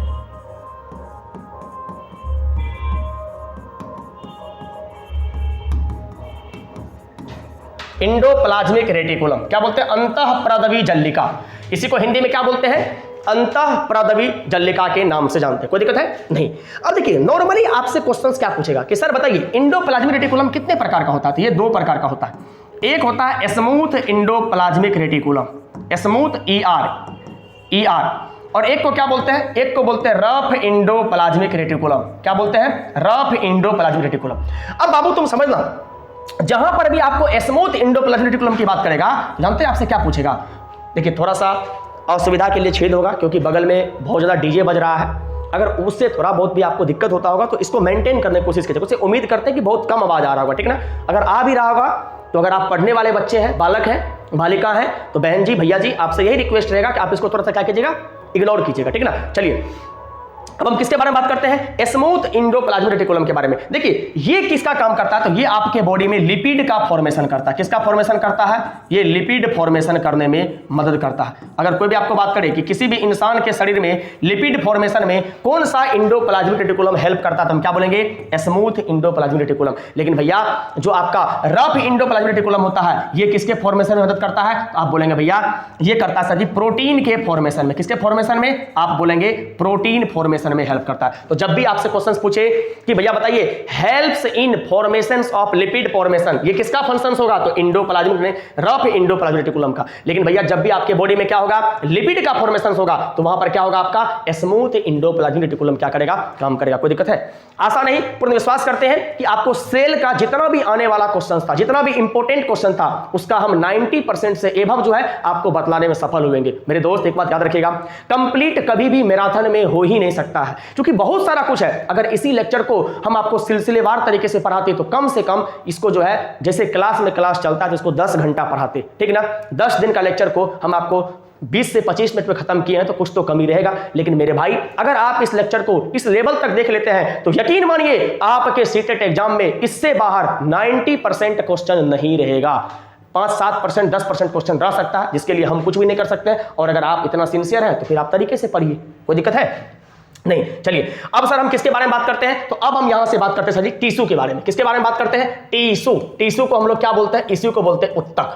क्या बोलते हैं? इसी को बोलते हैं उत्तक। कि सर टिश्यू क्या होता है? देखिए इसी को क्या बोलते हैं, अगर कोई आपसे पूछे कि सर टिश्यू क्या होता है तो हम क्या बोलेंगे? ये होता है group of same kind of cell. क्या बोलेंगे भैया? ये होता है group of same kind of cell. क्या बोलेंगे? Same kind of cell. मतलब देखिए इसी को आप हिंदी में क्या बोलेंगे? हिंदी में बोलेंगे समान प्रकार की कोशिकाओं के समूह। हिंदी वाले बच्चे लिख लीजिएगा, समान प्रकार के कोशिकाओं के समूह। अब बोलेंगे सर समान प्रकार क्यों लगाते हैं? देखिए अगर किडनी वाला टिश्यू है, किडनी वाला सेल है तो वो किडनी बनाएगा, लंग्स वाला है तो लंग्स बनाएगा, है कि नहीं? अलग। अब भैया किडनी वाले में आप लंग्स वाला टिश्यू देंगे तो क्या कभी भी होगा? नहीं बनेगा सर जी। इसीलिए कहता है कि भैया टिश्यू क्या होता है? तो group of same kind of cells होता है। क्या होता है? Group of same kind of cell होता है। और भैया आपको वैसे भी मालूम है कि क्या होता है? बहुत सारे सेल के मिलने से क्या होता है? टिश्यू बनता है। क्या बनता है? टिश्यू बनता है। और सर जब बहुत सारा टिश्यू मिल जाता है इसके मिलने से क्या होता है? एक ऑर्गेन बनता है। और सर बहुत सारा ऑर्गेन के मिलने से क्या होता है भैया? एक ऑर्गेन सिस्टम बनता है। क्या बनता है? एक ऑर्गेन सिस्टम बनता है। और जब ऑर्गेन सिस्टम बनकर के तैयार होता है तो क्या होता है? इससे एक लिविंग ऑर्गेनिज्म, क्या बोलेंगे? एक लिविंग ऑर्गेनिज्म, मतलब एक सजीव शरीर का क्या होता है भैया? निर्माण होता है कि नहीं है? ये तो प्रोसेस है भैया, है कि नहीं? ये है कि नहीं? अब देखिए सर जी, अब यहां से हम बात करते हैं सर जी कि यहां से क्वेश्चन और पूछता है कि सर जी टिश्यू के अध्ययन को क्या बोलते हैं? क्या बोलते हैं भैया? टिश्यू के अध्ययन को क्या बोलते हैं? तो इसी को हम लोग बोलते हैं हिस्टोलॉजी। तो भैया इसके अध्ययन को क्या बोलेंगे? इसके स्टडी को क्या बोलते हैं? इसी को बोलते हैं हिस्टोलॉजी।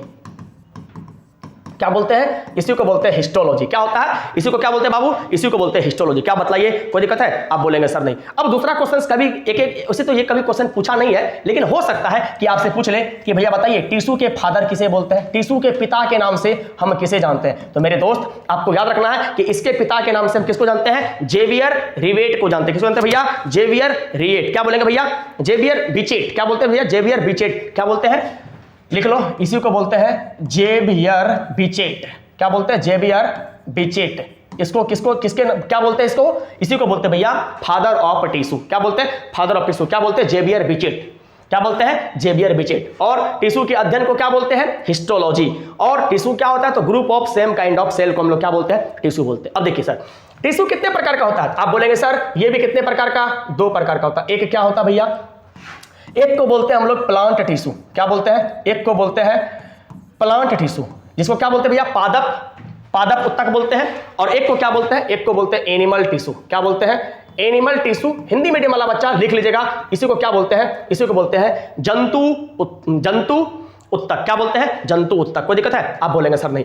सबसे पहले हम किसके बारे में बात करेंगे? तो सबसे पहले हम आपके सामने बात करेंगे भैया एनिमल टिश्यू के बारे में। किसके बारे में? Animal tissue. देखिए नॉर्मली एनिमल टिश्यू कितने प्रकार का होता है? आप बोलेंगे सर ये 4 प्रकार का होता है। देखिए ये 4 प्रकार का सर सबसे नंबर 1 पर अगर हम आपसे बात करें तो इसी टिश्यू को क्या बोलते हैं? Epithelial tissue. Epithelial tissue. इसी को भैया हिंदी में क्या बोलते हैं? उपकला उत्तक। क्या बोलते हैं? इसी को बोलते हैं उपकला उत्तक। क्या बोलेंगे? अरे यार ये तो थोड़ा सा डिस्टर्ब कर रहा भाई। क्या बोलते हैं? इसी को बोलते हैं उपकला उत्तक। क्या बोलते हैं? इसी को बोलते हैं उपकला उत्तक। क्या बोलते हैं, उपकला ऊतक। कोई दिक्कत है नंबर 1 पर। और अगर सर जी नंबर 2 पर हम आपसे बात करें कि भैया एपिथेलियल के बारे में क्या होता है, तो इसी को हम लोग बोलते हैं कनेक्टिव टिश्यू। क्या बोलते हैं, कनेक्टिव, CONNECTIVE, कनेक्टिव टिश्यू। और इसी को हिंदी में क्या बोलते हैं, संयोजी ऊतक। क्या बोलते हैं, संयोजी ऊतक। क्या बोलते हैं, संयोजी ऊतक। और भैया तीसरा नंबर पर जो होता है उसी को क्या बोलते हैं, उसी को बोलते हैं मस्कुलर टिश्यू। क्या बोलते हैं, उसी को बोलते हैं मस्कुलर टिश्यू। क्या बोलते हैं,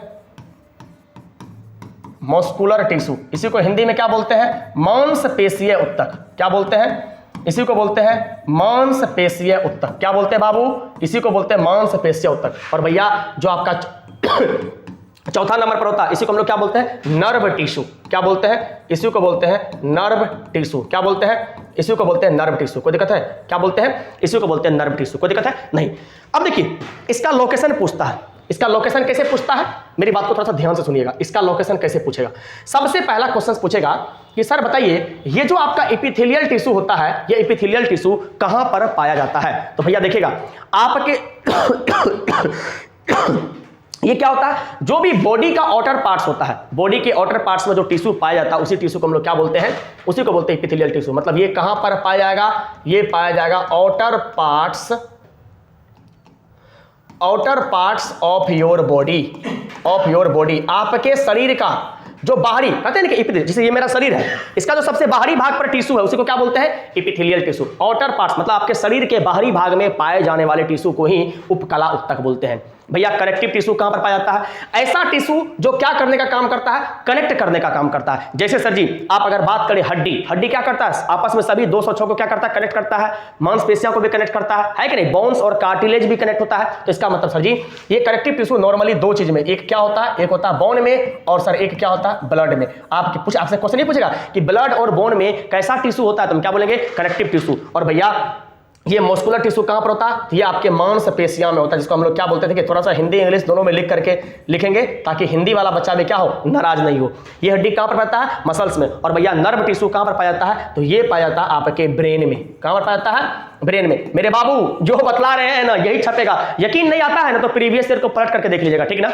कोई ड्रिंक बाज नहीं मार रहे हैं आपको, हम जो पढ़ा रहे हैं वही आएगा। इसलिए हम आपसे रिक्वेस्ट करते हैं कि जितना करवा रहे हैं इतना को तुम जो है ना एक बार नहीं 4 बार वीडियो को देख लो। और अगर तुम्हारा सीटेट पास नहीं होगा तो डायरेक्ट यूट्यूब से कॉल करना और जो बोलने का मन होगा वो बोलना, कोई दिक्कत है। देखिए हम क्या बोले कि एनिमल टिश्यू कितने प्रकार का होता है बाबू, आप बोलेंगे सर जी ये होता है, देखिए 4 प्रकार का टिश्यू, 2 प्रकार का, एक होता है प्लांट टिश्यू और एक होता है एनिमल टिश्यू। एनिमल टिश्यू 4 प्रकार का, एक होता है epithelial tissue, collective tissue, muscles tissue और nerve tissue. Nerve tissue brain में पाया जाता है, मस्कुलर टिश्यू मांसपेशियां मसल्स में होता है, कलेक्टिव टिश्यू ब्लड और बोन में होता है, और epithelial tissue outer parts of your body में पाया जाता है। क्या मतलब बाबू, कोई दिक्कत है, आप बोलेंगे सर नहीं। चलिए अब हम इसी के बारे में सर बात करते हैं थोड़ा सा, किसके बारे में, एपिथेलियल टिश्यू के बारे में। देखिए एपिथेलियल टिश्यू क्या होता है, इसको भी सर जी हम आगे क्या करते हैं, 2 भाग में बांट करके पढ़ते हैं। किसके बारे में बात करते हैं, देखिए चलो एपिथेलियल टिश्यू, अब सर हम बात करेंगे प्लांट टिश्यू के बारे में। चलो इसी पर यहीं पर जगह है, यहीं पर बोल दे। अब देखिए सर जी अब यहां पर क्या होता है, प्लांट टिश्यू। देखिए ये प्लांट टिश्यू जो होता है सर ये क्या होता है, ये भी 2 जगह पर पाया जाता है। क्या होता है, एक को बोलते हैं मेरिस्टेमेटिक टिश्यू और एक को भैया क्या बोलते हैं, परमानेंट टिश्यू। एक को क्या बोलते हैं, मेरिस्टेमेटिक टिश्यू और एक को क्या बोलते हैं, परमानेंट टिश्यू। क्या बोलते हैं भैया, इसी को बोलते हैं परमानेंट टिश्यू। अब समझिएगा सर, मेरिस्टेमेटिक टिश्यू को ही हिंदी में क्या बोलते हैं,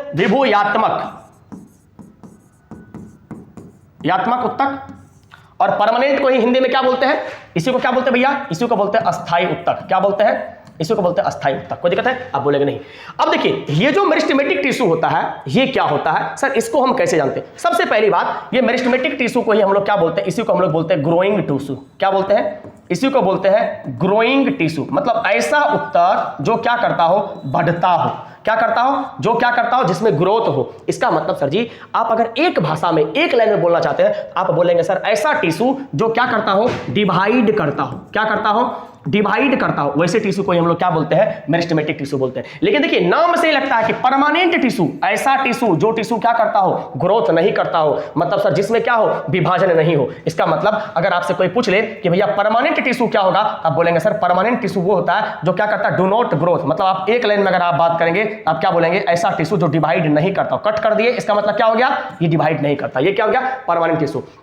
लेकिन मेरिस्टेमेटिक टिश्यू क्या होता है सर जी, ये क्या होता है, ग्रोइंग टिश्यू होता है, इसका मतलब ये डिवाइड करता है। सर अगर ये डिवाइड करता है इसका मतलब इसका भी क्या होगा, सब टाइप होगा। तो भैया आपसे दूसरा क्वेश्चन पूछेगा कि ये टिश्यू का कितना टाइप होता है, तो ये टिश्यू 3 प्रकार का होता है। कितने प्रकार का होता है, ये टिश्यू 3 प्रकार का होता है। देखिए अब ये 3 प्रकार का टिश्यू जो होता है ये कौन सा टिश्यू होता है।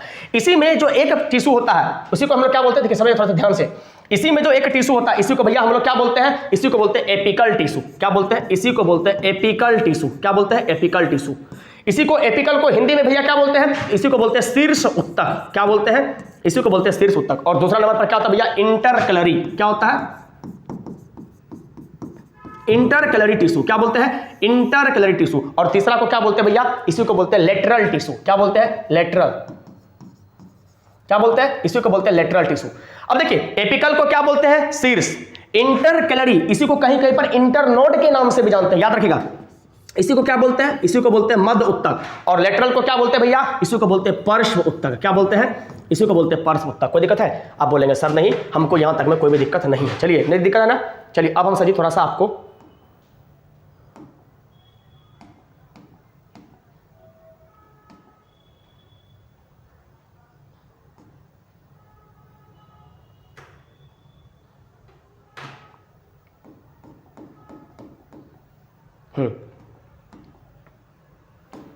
अब देखिएगा सर जी, अब यहीं पर हम आपको बतलाते हैं इस डायग्राम की मदद से, इस डायग्राम की मदद से सर हमको बतलाते हैं कि देखिएगा भैया इस डायग्राम के हेल्प से हम आपको बतलाते हैं। अरे थोड़ा सा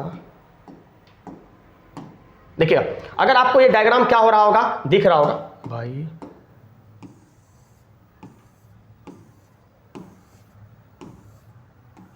चलो अगर ये दिख रहा होगा तो भैया थोड़ा सा देखने की कोशिश कीजिएगा कि देखिए इसी में कोई भी पौधा का जो सबसे ऊपरी वाला हिस्सा होता है इसी को क्या बोलते हैं, इसी को बोलते हैं एपिकल टिश्यू। और हमेशा एपिकल टिश्यू में क्या होता है भैया, ये नॉर्मली क्या करते रहता है, ग्रोथ करवाने का काम करता है। कोई दिक्कत है। और भैया देखिएगा जहां से आपका क्या होता है, ब्रांचेज निकलता है, जिस ट्री से जहां से ब्रांच शाखा निकलता है वहां पर जो टिश्यू होता है उसे टिश्यू क्या बोलते हैं, इंटरकलरी टिश्यू। और याद रखिएगा जैसे ये मान लीजिए मेरा ग्राउंड है, ग्राउंड से ऊपर निकले, ऊपर निकलने के जस्ट वाला जो भाग होता है इसी को हम लोग क्या बोलते हैं, इसी को बोलते हैं लेटरल टिश्यू। क्या बोलते हैं, इसी को बोलते हैं लेटरल टिश्यू। कोई दिक्कत है, आप बोलेंगे सर नहीं, आसान है, पर विश्वास करते हैं कि आपको ये बात भी क्या हो गया होगा, ये समझ में आ गया होगा। क्या बोलेंगे, आपको ये बात भी सर समझ में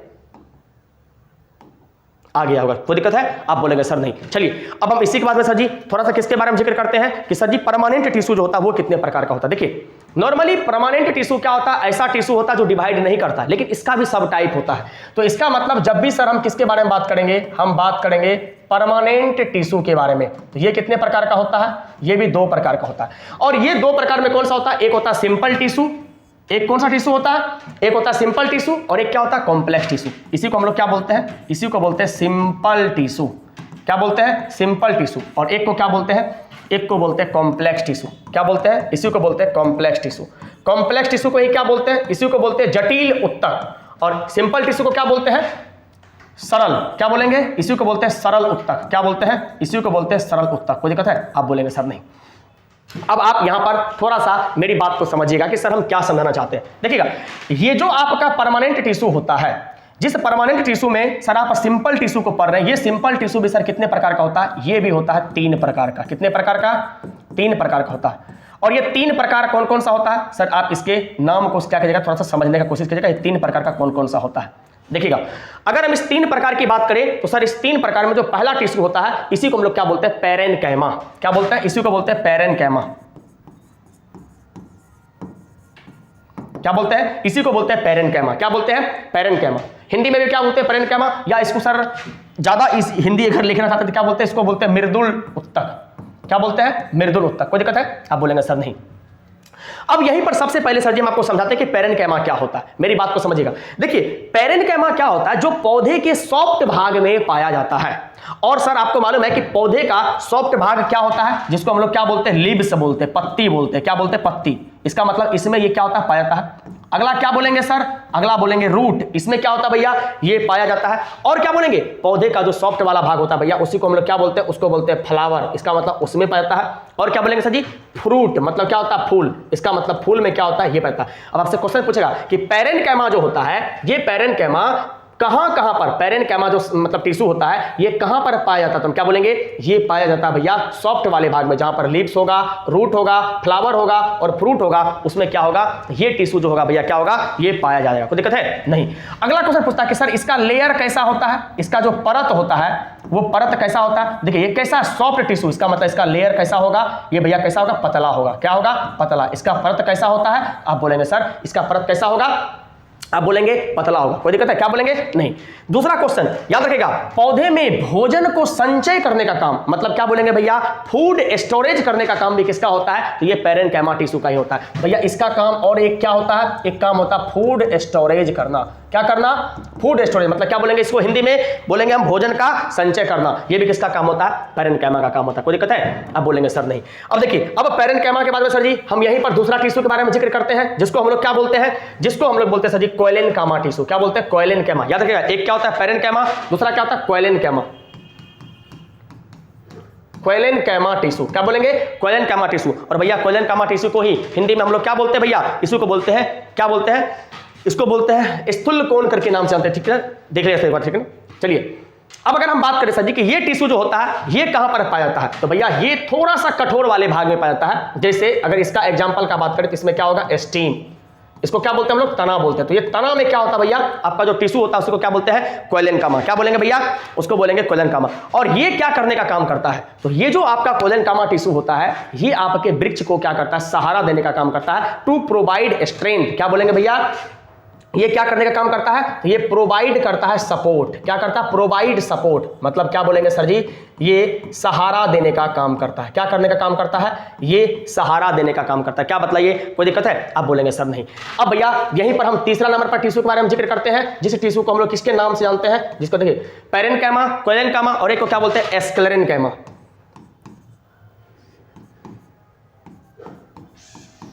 क्या बोलते हैं, इसको बोलते हैं स्क्लेरेनकाइमा। अब देखिएगा, अगर आपसे कोई पूछे कि सर स्क्लेरेनकाइमा जो होता है इसका हिंदी क्या होता है, तो इसी को भैया क्या बोलते हैं, इसी को हम लोग बोलते हैं दृढ़ उत्तक। क्या बोलते हैं, इसी को बोलते हैं दृढ़ उत्तक। क्या बोलते हैं, दृढ़ उत्तक। और ये जो टिश्यू पाया जाता है ये वहां पर पाया जाएगा जिसका परत क्या होगा, बहुत हार्ड होगा। क्या होगा, बहुत हार्ड, मतलब क्या होगा भैया, कठोर होगा। क्या होगा, कठोर होगा। जैसे अगर इसका आप एग्जाम्पल की बात करेंगे तो आप क्या बोलेंगे, नारियल में। क्या बतलाइए, नारियल का परत कठोर होता है कि नहीं होता है, आप बोलेंगे जी।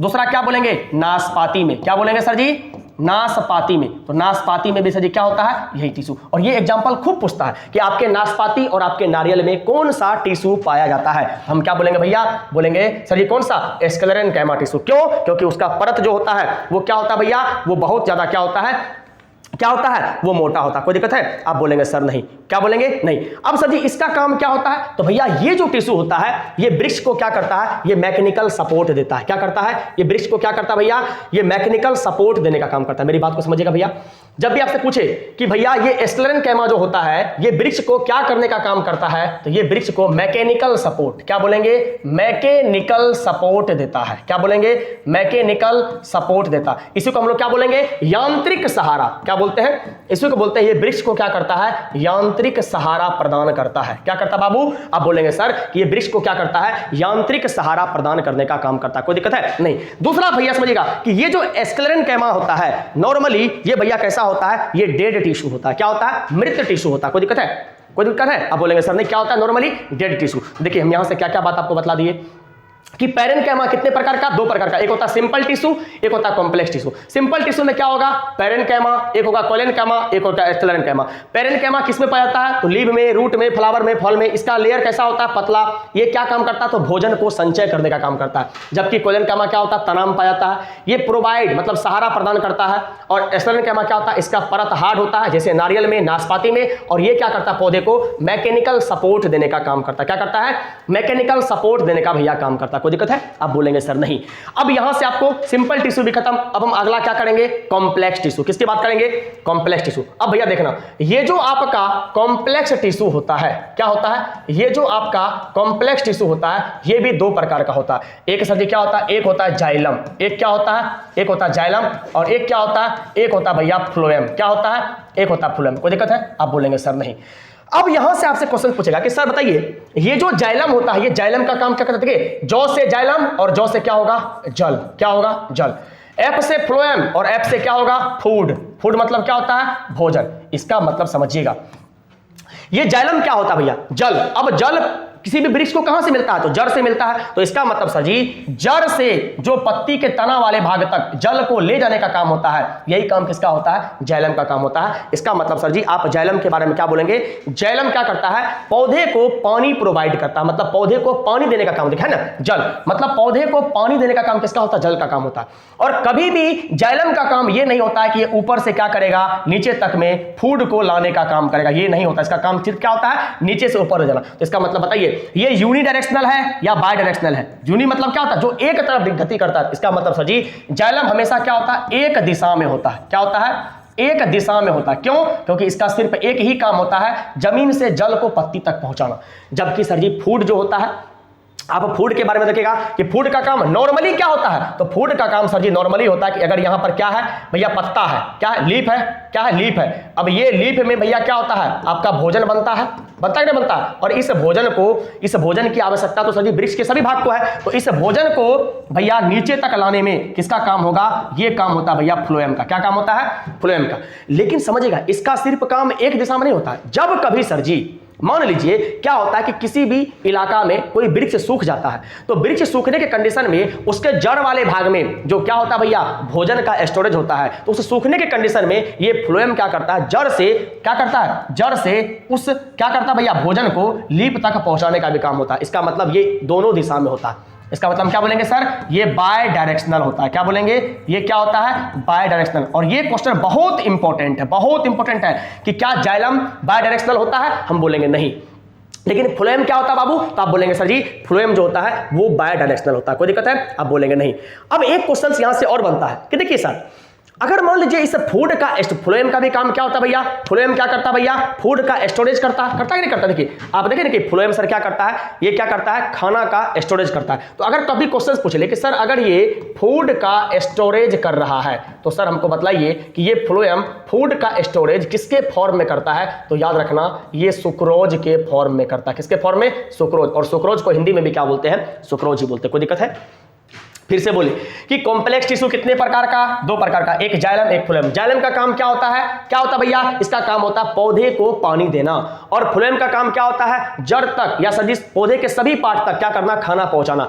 लेकिन सदी फ्लोएम ऊपर और नीचे दोनों तरफ जाता है। इसका मतलब क्या हो गया, ये बाय डायरेक्शनल हो गया। जबकि जाइलम क्या हो गया, यूनी डायरेक्शनल हो गया। कोई दिक्कत है, आप बोलेंगे सर नहीं। देखिए अभी यहां पर आप सर क्या कीजिए, अगर आपको ये वाला फिगर दिख रहा होगा, आप सर इसको देखने का कोशिश कीजिए थोड़ा सा। इसको आप देख, ये बड़ा क्यों नहीं हो रहा यार,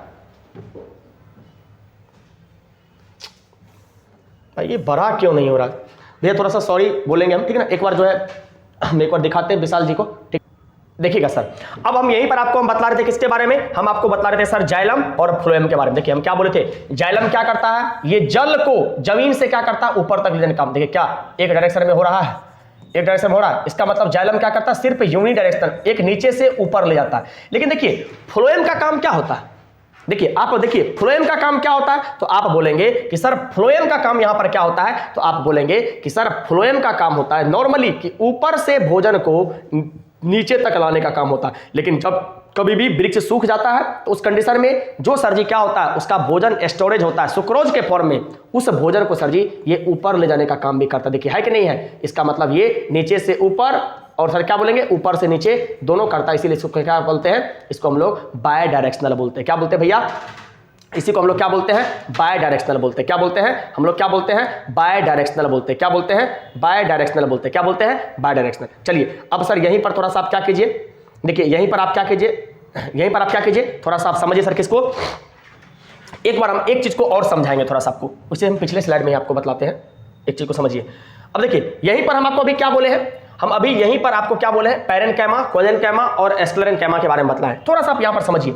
हम अभी आपको तुरंत यहां पर बतलाए थे, क्या बतलाए थे कि सर जी स्क्लेरेन्काइमा जो होता है ये नॉर्मली क्या होता है, ये डेड टिश्यू होता है। क्या होता है, ये मृत टिश्यू होता है। मतलब क्या बोलेंगे सर, इसी को बोलते हैं कि डेड टिश्यू होता है। कोई दिक्कत है, आप बोलेंगे सर नहीं। उसी प्रकार से अगर आपसे कभी क्वेश्चन पूछ ले कि सर पैरेन्काइमा जो होता है, ये पैरेन्काइमा कैसा टिश्यू होता है, भैया याद रखिएगा ये लिविंग टिश्यू होता है। क्या होता है, ये लिविंग टिश्यू होता है। क्या होता है, लिविंग टिश्यू होता है। कोई दिक्कत है। और कोलेन्काइमा पैरेनकाइमा में नॉर्मली दोनों का गुण होता है, लिविंग का भी होता है और डेड का भी होता है। कोई दिक्कत है? आप बोलेंगे सर नहीं।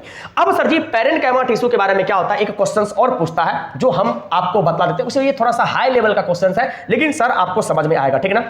देखिएगा हम किसके बारे में बात करते हैं, हम आपको बात करते हैं पैरेनकाइमा टिश्यू पर। देखिए पैरेनकाइमा टिश्यू क्या होता है, अगर हम इसके बारे में नॉर्मली एक पॉइंट को देखें तो आपको एक बात याद होना चाहिए कि सर पैरेनकाइमा टिश्यू क्या होता है, कभी कभी क्या होता है ये जलीय पौधे में भी पाया जाता है, मतलब सम टाइम ये क्या होता है एक्वेटिक प्लांट में भी पाया जाता है। तो वही बात अगर आपको याद रखें, हम बोलेंगे किसके बारे में, हम बोलेंगे कि सम टाइम, क्या बोलेंगे, some time parenchyma tissue is found in aquatic plant, मतलब सर जी ये क्या होता है एक्वेटिक प्लांट में पाया जाता है। कहां पर? एक्वेटिक, क्या बोलेंगे, एक्वेटिक प्लांट में। और एक्वेटिक प्लांट को हिंदी में क्या बोलते हैं, टिश्यू को बोलते हैं जलीय, क्या बोलेंगे भैया हिंदी में क्या बोलेंगे, जलीय, मतलब क्या बोलेंगे भैया जलीय पौधा, क्या बोलेंगे जलीय पौधा में पाया जाता है। कोई दिक्कत है?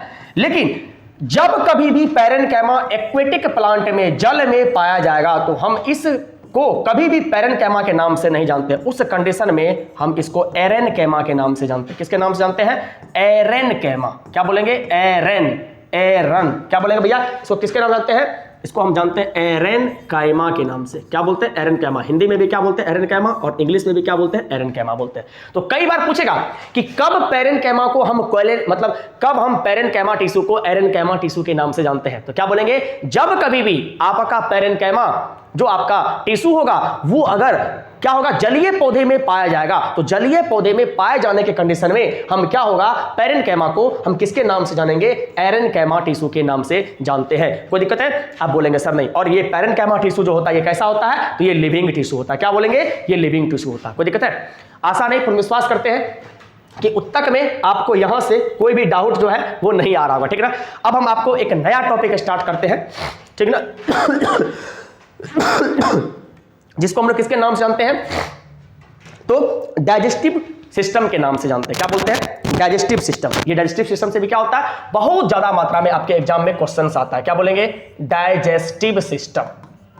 बच्चे आप एक बार ईमानदारी से इस 2 घंटे के लेक्चर को देख लीजिएगा, आशा नहीं पूर्ण विश्वास करते हैं कि आपका लगभग डाउट जो है वो क्या होगा, यहां से खत्म हो जाएगा। देखिए अगर हम इस डाइजेस्टिव सिस्टम को पढ़ते हैं तो हम इसको पढ़ने से पहले सबसे पहले आपके सामने हम क्या करते हैं, कुछ फोटो को लगाने का कोशिश करते हैं। कोई दिक्कत है? तो एक बार थोड़ा सा, हाँ देखिएगा यहाँ पर किसकी बात करते हैं, हम इसकी बात करते हैं। किसके बारे में? इसके बारे में। अब देखिएगा इस चैप्टर को थोड़ा सा सर हम यहीं से बतलाएंगे किसके बारे में हम बात कर रहे हैं, तो आप चैप्टर लिख लीजिएगा सर, इसी को हम लोग बोलते हैं डाइजेस्टिव सिस्टम। क्या बोलते हैं? इसी को बोलते हैं डाइजेस्टिव सिस्टम। क्या बोलते हैं? Digestive system. कोई दिक्कत है? हिंदी में क्या बोलते हैं? हिंदी में बोलते हैं पाचन तंत्र। क्या बोलते हैं? पाचन तंत्र। कि सर ये पाचन तंत्र किस चिड़िया का नाम है, समझिएगा, देखिएगा ध्यान से। देखिए सबसे पहला क्वेश्चन तो ये पूछता भैया कि पाचन तंत्र जो होता है इसमें सर हमको एक दो चीज बताइए कि सर प्रोटीन किसके फॉर्म में होता है। तो जब भी आपसे कभी क्वेश्चन पूछे कि प्रोटीन किसके फॉर्म में होता है, तो ये एमिनो एसिड के फॉर्म में होता है। किसके फॉर्म में होता है भैया? ये एमिनो एसिड के फॉर्म में होता है। किसके फॉर्म में? Amino acid. पहला क्वेश्चन तो ये पूछता है कि भैया प्रोटीन किसके फॉर्म में? एमिनो एसिड के फॉर्म में होता है। दूसरा क्वेश्चन क्या पूछेगा कि फैट किसके फॉर्म में होता है, तो फैट होता है ग्लिसरॉल के फॉर्म में। क्या बोलेंगे? ग्लिसरॉल के फॉर्म में। और तीसरा क्वेश्चन आपसे क्या पूछेगा भैया कि बताइए कार्बोहाइड्रेट किसके फॉर्म में होता है, क्या बोलेंगे भैया? कार्बोहाइड्रेट किसके फॉर्म में पाया जाता है, तो ये बोलेंगे सर जी ये होता है ग्लाइकोजन या ग्लूकोज के फॉर्म में। ग्लाइकोजन या ग्लूकोज के फॉर्म में। एक क्वेश्चन तो यहीं से बन जाता है कि नहीं? क्या बोला कि प्रोटीन किसके फॉर्म में पाया जाता है, तो हम क्या बोलेंगे? Amino acid. Fat glycerol, carbohydrate glycogen या ग्लूकोज के फॉर्मेट में क्या होता है भैया? पाया जाता है। कोई दिक्कत है? आप बोलेंगे सब नहीं। अब आप मेरी बात देखिएगा, अगर सर जी सबसे पहले डाइजेशन स्टार्ट होता है तो सर देखिए एक वर्ड और समझिएगा कि सर ये डाइजेशन का मतलब क्या होता है। आप हमको एक चीज बताइए कि सर अगर हमसे कोई पूछे कि बाबू बताओ ये डाइजेशन का मतलब क्या होता है, तो हम क्या बोलेंगे? सर देखिए नॉर्मली डाइजेशन का मतलब क्या होता है? भोजन का पचना। क्या होता है सर जी?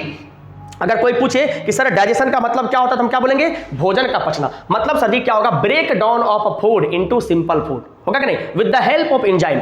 एंजाइम की सहायता से जो क्या होता है भोजन का टुकड़ा छोटे टुकड़े में टूटता है, इसी को हम लोग क्या बोलते हैं? एंजाइम बोलते हैं। मतलब सर क्या बोलेंगे? ब्रेक डाउन ऑफ, क्या बोलेंगे? ब्रेक डाउन ऑफ, क्या बोलेंगे भैया? क्या बोलेंगे? ब्रेक डाउन ऑफ, क्या बोलेंगे? Complex food. क्या बोलेंगे? Complex food into simple food. क्या बोलेंगे? Simple food with the help of enzyme. क्या बोलेंगे? With the help of enzyme. Enzyme के मदद से जो सर जी भोजन का बड़ा टुकड़ा छोटे टुकड़े में टूटता है उसी को हम लोग क्या बोलते हैं, डाइजेशन बोलते हैं। क्या बोलते हैं, डाइजेशन बोलते हैं।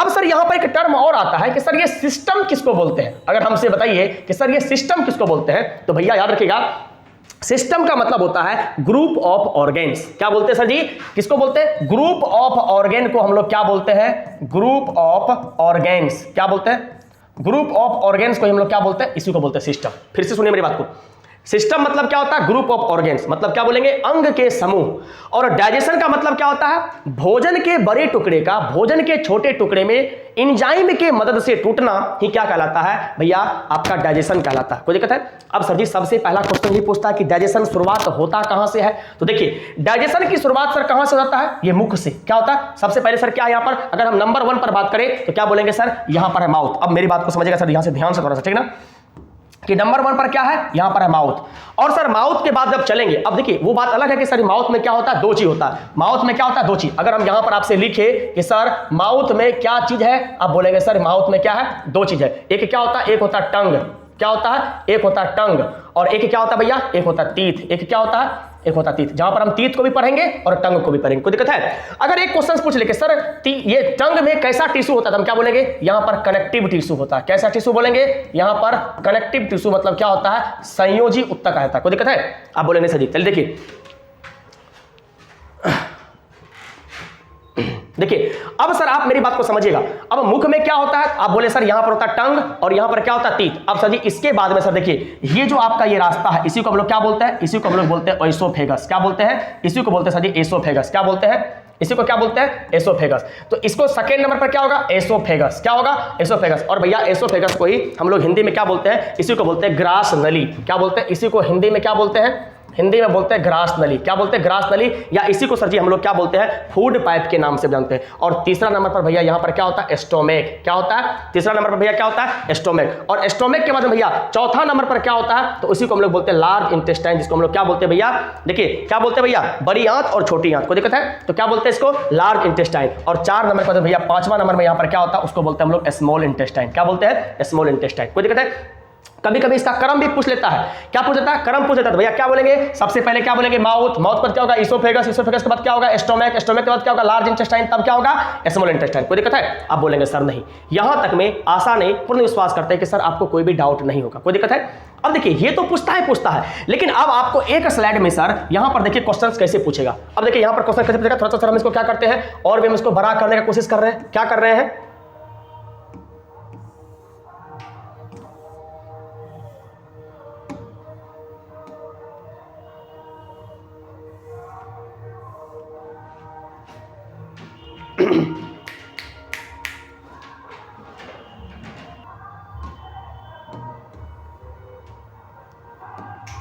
अब देखते हैं, अब हम यहां पर किसके बारे में बात करेंगे। अब सबसे पहले अगर कभी पूछ ले कि भैया बताइए डाइजेशन का प्रोसेस कहां पर होता है, और ये जो क्वेश्चंस बतला रहे हैं प्रक्रिया 100% आपके एग्जाम में आता है। देखिए सबसे पहले अगर आपको बात करें कि डाइजेशन का प्रोसेस कहां से होता है, तो हम क्या बोलेंगे भैया, इसमें सबसे पहला प्रोसेस होता है इंजेशन। क्या होता है, इंजेशन।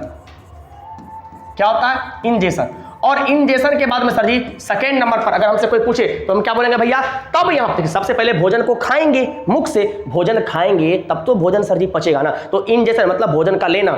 इसके बाद तब क्या होगा, तब होगा डाइजेशन। क्या होगा, डाइजेशन। तब भोजन क्या होगा, धीरे धीरे पचेगा। और फिर डाइजेशन के बाद तब क्या होगा, तब धीरे धीरे भोजन क्या होगा, एब्जॉर्ब होगा। मतलब उसी को तब क्या बोलेंगे, एब्जॉर्बशन। क्या होगा, तब होगा एब्जॉर्प्शन। और भैया अंत में एब्जॉर्प्शन के बाद क्या होगा, तब होगा एसिमिलेशन। क्या होगा, एसिमिलेशन। क्या होगा, एसिमिलेशन। और अंत में एसिमिलेशन के बाद क्या होगा, जब भोजन मेरा पूरी तरह से पच जाएगा, ये क्या होगा, बाहर निकल जाएगा, उसको क्या बोलते हैं, एक्सक्रीशन। क्या होगा, एक्सक्रीशन। तो जब भी आपसे कभी स्टेप पूछे तो क्या होगा, सबसे पहले इजेशन, तब डाइजेशन, तब क्या होगा, एब्जॉर्प्शन, और तब क्या होगा, एसिमिलेशन, और तब क्या होगा भैया, अंत में एक्सक्रीशन। कोई दिक्कत है, आप बोलेंगे सर नहीं। यहां तक हमको क्या करना, याद रखना।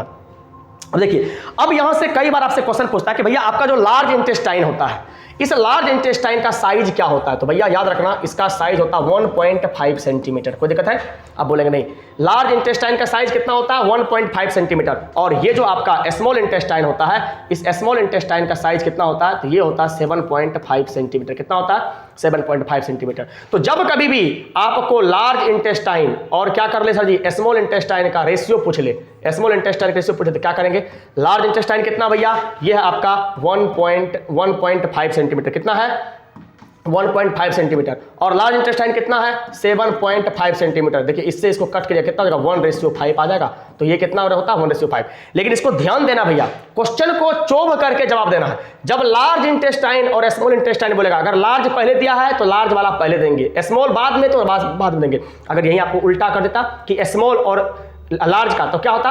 अगर स्मॉल इंटेस्टाइन और लार्ज इंटेस्टाइन से पूछता तब ये कितना होता? तब होता है ये 5:1। कोई दिक्कत है? आसानी पर विश्वास करते हैं कि ये भी क्वेश्चन जो है आपके एग्जाम में आता है, तो आपको यहां तक में क्या हुआ होगा वो समझ में आ गया होगा। कोई दिक्कत है? आप बोलेंगे सर नहीं। देखिए अब सर हम कहां पर चलते हैं? देखिए अब हम चलते हैं सर कहां पर? तीर्थ पर। कहां पर चलते हैं? अब हम चलते हैं सर जी थोड़ा सा तीर्थ पर लेकर। कहां पर चलते हैं? तीर्थ पर। कहां पर चलते हैं? तीर्थ पर। देखिए सर थोड़ा सा ध्यान देखिएगा, सर किसके बारे में बात कर रहे हैं? हम तीर्थ के बारे में बात कर रहे हैं, क्योंकि सर माउथ से स्टार्ट होता है तो क्या बात करेंगे? तीर्थ के। अब देखिए अगर हम आपसे तीर्थ के बारे में बात करें तो सर सबसे पहले नॉर्मली समझिएगा, यहां पर क्या है? यह है तीर्थ। देखिए तीर्थ कितने प्रकार का होता है? 2 प्रकार का। एक क्या होता है? एक होता है टेम्पररी तीर्थ और एक क्या होता है? परमानेंट तीर्थ। परमानेंट तीर्थ की संख्या कितना होता है? ये होता है 32 और 32। और टेम्पररी तीर्थ कितना होता है? ये होता है 20। क्या होता है? ये होता है 20। कोई दिक्कत है? आप बोलेंगे नहीं। तो सबसे पहला क्वेश्चन तो आपके एग्जाम में यही पूछता है कि टेम्पररी तीर्थ कितना होता है और परमानेंट कितना होता है। तो परमानेंट होता है 32 और टेम्पररी कितना होता है? ये होता है 20। अगला क्वेश्चन, सर जी बताइए दांत जो होता है इसके स्टडी को क्या बोलते हैं? इसके स्टडी को बोलते हैं ओडेंटियोलॉजी। क्या बोलते हैं? इसके स्टडी को क्या बोलते हैं? ओडेंटियोलॉजी। क्या बोलते हैं? ओडेंटियोलॉजी। क्या बोलते हैं? ओडेंटियोलॉजी। किसके स्टडी को? दांत के स्टडी को। क्या बोलेंगे सर जी? दांत के स्टडी को क्या बोलते हैं? दांत के अध्ययन करने को क्या बोलते हैं? क्या बोलेंगे? ओडेंटियोलॉजी बोलते हैं। और दांत वाले डॉक्टर को क्या बोलेंगे? ओडेंटियोलॉजिस्ट। क्या बोलेंगे? ओडेंटियोलॉजिस्ट। कोई दिक्कत है? नहीं। अगला सर दांत जिस जबड़ा में होता है इसको क्या बोलते हैं? उसको बोलते हैं थियोडंट। याद रखिएगा, दांत जिस जबड़ा में होता है उसको क्या बोलते हैं? उसको बोलते हैं थियोडंट। क्या बोलते हैं? उसको बोलते हैं थियो, THEODUNT। क्या बोलेंगे? THE क्या बोलेंगे? थिकोडंट। क्या बोलते हैं भैया इसको? थिकोडंट। थिकोडंट बोलते हैं, THEC होगा, यहां पर C होगा, THECO, थिकोडंट। क्या बोलते हैं? थिकोडंट। देखिए दांत के अध्ययन को क्या बोलते हैं? ओडेंटियोलॉजी। दांत जिस जबड़ा में होता है उसको क्या बोलते हैं? थिकोडंट। दांत कितने प्रकार का? 2 प्रकार का। देखिए वैसे प्रकार तो 4 होता है, लेकिन सर जी एक होता है टेम्पररी। टेम्पररी में क्या होता है? 20 और परमानेंट कितना होता है? 32। अब सर जी अगर आपसे बात करेगा कि दांत के कितने प्रकार, तो क्या बोलेंगे? दांत के 4 प्रकार होते हैं। कितने प्रकार होते हैं? दांत के 4 प्रकार होते हैं। एक को क्या बोलते हैं? इंसीजर, दूसरा क्या बोलते हैं? कैनाइन, तीसरा को क्या बोलते हैं? प्रीमोलर, और पांचवा क्या बोलते हैं? मोलर। क्या बोलते हैं? Incisor, canine, premolar, molar. Sir जी इसकी संख्या कितना होता है? तो याद रखिएगा कि इंसीजर की संख्या कितना होता है? ये होता है 4। कैनाइन का कितना होता है? ये होता है 8। प्रीमोलर का कितना होता है? ये होता है 4। और भैया मोलर का कितना होता है? तो हम बोलेंगे सर जी ये होता है 12। अब आप काउंट करो, देखो सबको जुड़ करके 32 होगा। कितना? 8 4 12, 12 12 24 और 24 कैसे कितना हो गया रे भाई? सॉरी इंसीजर तो 8 होता है ना, इंसीजर तो 8 होता है ना। इंसीजर कितना होता है बाबू? ये होता है 8। अब तुम काउंट करो, 8 8 16 4 कितना हो गया? 20। अब 20 से 12 कितना हो गया? 32 हो गया। टोटल कितना हो गया? 32। आपको याद रखना है कि क्या क्या होता है? इंसीजर, कैनाइन, क्या होता है? प्रीमोलर, और क्या होता है? मोलर। इंसीजर की संख्या कितनी होती है? 8। कोई दिक्कत है? और कैनाइन की संख्या अगर कोई पूछ ले तो क्या बोलेंगे? भाई रुक जाओ, ये गलती हो गया। वही तो बोले कुछ तो गलत हो रहा है भाई। संख्या भले पूछ जाए लेकिन सर गलत है, क्योंकि कॉन्सेप्ट कभी गलत नहीं हो सकता है। ठीक है ना? रट करके अगर आते तो वो गलत हो सकता है, लेकिन कॉन्सेप्ट कभी गलत नहीं हो सकता। देखिए हम क्या बोले, दांत कितना होता है? एक होता है इंसीजर, दूसरा क्या होता है? कैनाइन, तीसरा क्या होता है? प्रीमोलर, अगला क्या होता है? मोलर। देखिए इंसीजर ऊपर वाला, इसका संख्या कितना होता है? इसका संख्या होता है 8। कोई दिक्कत है? कैनाइन की संख्या कितना होता है? ये होता है 4। कोई दिक्कत है? अब बोलेंगे नहीं, कितना होता है? 8 और 4। और भैया ये जो प्रीमोलर होता है इसका संख्या कितना होता है? ये होता है 8। और मोलर कितना होता है? ये होता है भैया 12। कोई दिक्कत है? इसका मतलब इंसीजर की संख्या कितना? 8। कैनाइन की संख्या कितना? आप बोलेंगे सर जी 4। प्रीमोलर की संख्या कितना? आप बोलेंगे सर जी 8। और मोलर की संख्या कितना? आप बोलेंगे 12। क्वेश्चन यहां से पूछता है कि इंसीजर, कैनाइन, प्रीमोलर, मोलर, मतलब 8 4 12, 12 8 20, 20 12 कितना हो जाएगा? 32। कितना हो गया भैया? ये हो गया 32 और इसी 32 के 32 को हम लोग क्या बोलते हैं, इसी को बोलते हैं परमानेंट टीथ। क्या बोलते हैं, इसी को बोलते हैं भैया परमानेंट टीथ। क्या बोलते हैं, परमानेंट टीथ। अब देखिए एक क्वेश्चन पूछता है कि सर जी हाथी का जो लंबा वाला दांत होता है उसी को हम लोग क्या बोलते हैं, तो भैया याद रखना कि हाथी के लंबे वाले दांत को ही, हाथी के लंबे वाले दांत को ही हम लोग क्या बोलते हैं, इसी को बोलते हैं इंसीजर। क्या बोलते हैं, ये जो हाथी का लंबा वाला दांत होता है, किसका, जो हाथी का लंबा वाला दांत होता है, इसी लंबे वाले दांत को हम लोग क्या बोलते हैं, इसको बोलते हैं इंसीजर। क्या बोलते हैं, इंसीजर। और बच्चे का जो सर जी क्या बोलते हैं, इसको बोलते हैं कि विस्डम टीथ है, मतलब ये दूध वाला दांत है, तो दूध वाले दांत कहां पर होता है, वो होता है मोलर में, इसी को हम लोग क्या बोलते हैं, विस्डम टीथ। क्या बोलते हैं, विस्डम टीथ। क्या बोलते हैं, विस्डम टीथ बोलते हैं। कोई दिक्कत है, दूध वाला दांत कहां पर होता है, वो यहीं पर होता है। क्या बतलाओ, यहां तक में कोई दिक्कत है, आप बोलेंगे नहीं। अब देखिए एक क्वेश्चन और पूछता है कि सर जी दांत का सबसे जो कठोर वाला पार्ट होता है उसी को हम लोग क्या बोलते हैं, तो उसी को हम लोग बोलते हैं इनामेल। क्या बोलते हैं, उसी को क्या बोलते हैं भैया, दांत का जो सबसे कठोर वाला पार्ट होता है, क्या बोलते हैं, जो सबसे कठोर वाला पार्ट होता है उसी को हम लोग क्या बोलते हैं, उसी को बोलते हैं इनामेल। तो भैया आपको यहां पर लिखना है कि दांत का सबसे कठोर वाले पार्ट को हम लोग क्या बोलते हैं, तो दांत के सबसे कठोर वाले पार्ट को क्या बोलते हैं, इनामेल बोलते हैं। क्या बोलते हैं, क्या बोलते हैं, इसको इनामेल बोलते हैं। क्या बोलते हैं भैया, इसी को क्या बोलते हैं, इनामेल, ENAMEL। क्या बोलते हैं, इनामेल। अब देखिए अगर ये दांत का सबसे कठोर वाला पार्ट होगा तो सर जी इसका मतलब इसमें क्या होगा, वाटर नहीं पाया जाएगा। इसका मतलब सर जी इसमें क्या होता है, वाटर लगभग 0% होता है। क्या होता है, मतलब नहीं पाया जाता। कोई दिक्कत है। अगला सर देखिए एक क्वेश्चन और पूछता है कि अगर मान लीजिए किसी का दांत टूट जाता है तो हम लोग जो नकली दांत लगाते हैं, क्या करते हैं, जो नकली दांत लगाते हैं, ये नकली दांत किसका बना होता है, तो ये बना होता है जिंक ऑक्साइड का, जिसको हम लोग क्या बोलते हैं, ZNO। क्या बोलते हैं, ZNO। इसी को हम लोग क्या बोलते हैं, इसी को बोलते हैं जिंक ऑक्साइड। क्या बोलते हैं, जिंक ऑक्साइड। तो कई बार क्वेश्चन पूछता है कि नकली दांत किसका बना होता है, हम बोलेंगे भैया ये जिंक ऑक्साइड का बना होता है। क्या बतलाओ, कोई दिक्कत है, आप बोलेंगे सर नहीं। चलिए अब हम इसी के बाद सर जी कहां पर चलते हैं, थोड़ा सा हम चलते हैं सर कहां पर, आपको डाइजेस्टिव सिस्टम में सर जी हमको एसोफेगस को बतलाना है, ठीक ना। तो आसान ही पूर्ण विश्वास करते हैं कि अब देखिएगा सर किसके बारे में बतलाएंगे, थोड़ा सा इस एसोफेगस के बारे में बतलाते हैं। किसके बारे में बतलाते हैं, एसोफेगस के बारे में। अब देखिएगा अगर हम आपसे एसोफेगस के बारे में पूछे तो एक बार सर आप लोग थोड़ा सा कहीं ना कहीं हमको इरेज करना पड़ेगा, तभी हम आपको बतला पाएंगे, ठीक है ना। चलो भाई ये तो सब पूरा का पूरा रंगीन है, ठीक है ना। चलो कोई नहीं, हम नया स्लाइड ले लेते हैं, ठीक है ना। अब यहां पर हम क्या करते हैं, नया स्लाइड लेते हैं। अब यहां पर हम किसके बारे में बात कर रहे हैं, हम आपको बात कर रहे हैं ओएसोफेगस के बारे में। किसके बारे में, ओएसोफेगस के बारे में, जिसको आप लोग क्या बोलते हैं, फूड पाइप बोलते हैं। क्या बोलते हैं, फूड, क्या बोलते हैं, इसी को आप लोग क्या बोलते हैं, इसी को आप लोग बोलते हैं फूड पाइप। थोड़ा सा अगर देखने में दिक्कत होगा तो देखिए इसको क्या बोलते हैं, फूड पाइप या ओएसोफेगस बोलते हैं। अब देखिए सबसे पहला क्वेश्चन, इसी को हम लोग क्या बोलते हैं, ओएसोफेगस, या इसी को हम लोग क्या बोलते हैं, इसी को बोलते हैं फूड पाइप। क्या बोलते हैं, फूड पाइप। अगर कोई पूछे कि फूड पाइप का लेंथ कितना होता है, ये कितना होता है, ये होता है 25 सेंटीमीटर। याद रख लेना कितना होता है, 25 सेंटीमीटर। कोई दिक्कत है, आप बोलेंगे नहीं। इसी को हम लोग क्या बोलते हैं हिंदी में, ग्रास नली। क्या बोलते हैं, अगर लिखना लिख लो, क्या बोलते हैं, इसी को बोलते हैं ग्रास नली। क्या बोलते हैं, इसी को बोलते हैं ग्रास नली। अब देखना एक क्वेश्चन पूछता है, क्या आपके भोजन का पाचन क्या यहां से शुरू होता है ओएसोफेगस से, हम बोलेंगे नहीं। नो डाइजेशन अकर्स, मतलब कभी भी ओएसोफेगस में भोजन का पाचन नहीं होता है। क्या बोलेंगे सर जी, भोजन का पाचन कभी भी, यहां पर क्या बोलेंगे सर, क्या बोलेंगे, कभी भी भोजन का पाचन जो होता है वो क्या होता है, यहां पर नहीं। अगर कट कर दिए तो समझ लो नहीं होता। इंग्लिश मीडियम वाला क्या लिखेगा, नो डाइजेशन अकर्स, मतलब यहां पर सर क्या होता है, कभी भी डाइजेशन नहीं होता। कोई दिक्कत है, अब बोलेंगे नहीं सर। अब चलिए सर अगला हम किसके बारे में बात करते हैं, अगला सर हम थोड़ा सा आपको बात करते हैं एस्टोमैक के बारे में। किसके बारे में बात करते हैं, हम आपको बात करते हैं एस्टोमैक के बारे में। अब देखना भैया एस्टोमैक से 3-4 क्वेश्चन जो होता है वो क्या होता है, इंपॉर्टेंट बनता है, इसीलिए इसको क्या कीजिएगा सर, थोड़ा ध्यान से समझिएगा। सबसे पहला पूछता है कि एस्टोमैक का आकार या शेप कैसा होता है, तो बाबू याद रखना इसका शेप कैसा होता है, ये जे शेप में होता है। कैसा होता है, ये जे शेप में क्या होता है, इसका आकार होता है। क्या बताइए, कोई दिक्कत है, आप बोलेंगे नहीं। दूसरा क्वेश्चन पूछेगा सर जी क्या बताइए भोजन का पाचन जो होता है वो कहां पर होता है, वो एस्टोमैक में होता है। यहीं पर क्या होता है भैया, फूड का क्या होता है, क्या होता है, फूड डाइजेशन होता है। क्या होता है, फूड डाइजेशन, मतलब इसको हम लोग हिंदी में क्या बोलेंगे, भोजन का पाचन कहां पर होता है, यहीं पर होता है। अब एक सवाल और पूछ सकता है कि सर जी एस्टोमैक में जो भोजन का पाचन होता है ये लगभग कितने घंटे में होता है, तो क्या बोलेंगे 3 to 4 आवर। जरूरी नहीं है कि सबके शरीर में इतने में होगा, लेकिन नॉर्मली भोजन का पाचन कितने में होता है, तो आप बोलेंगे सर 3 से 4 घंटे में क्या होता है सर, भोजन का पाचन जो होता है वो हो जाता है। कोई दिक्कत है, आप बोलेंगे नहीं।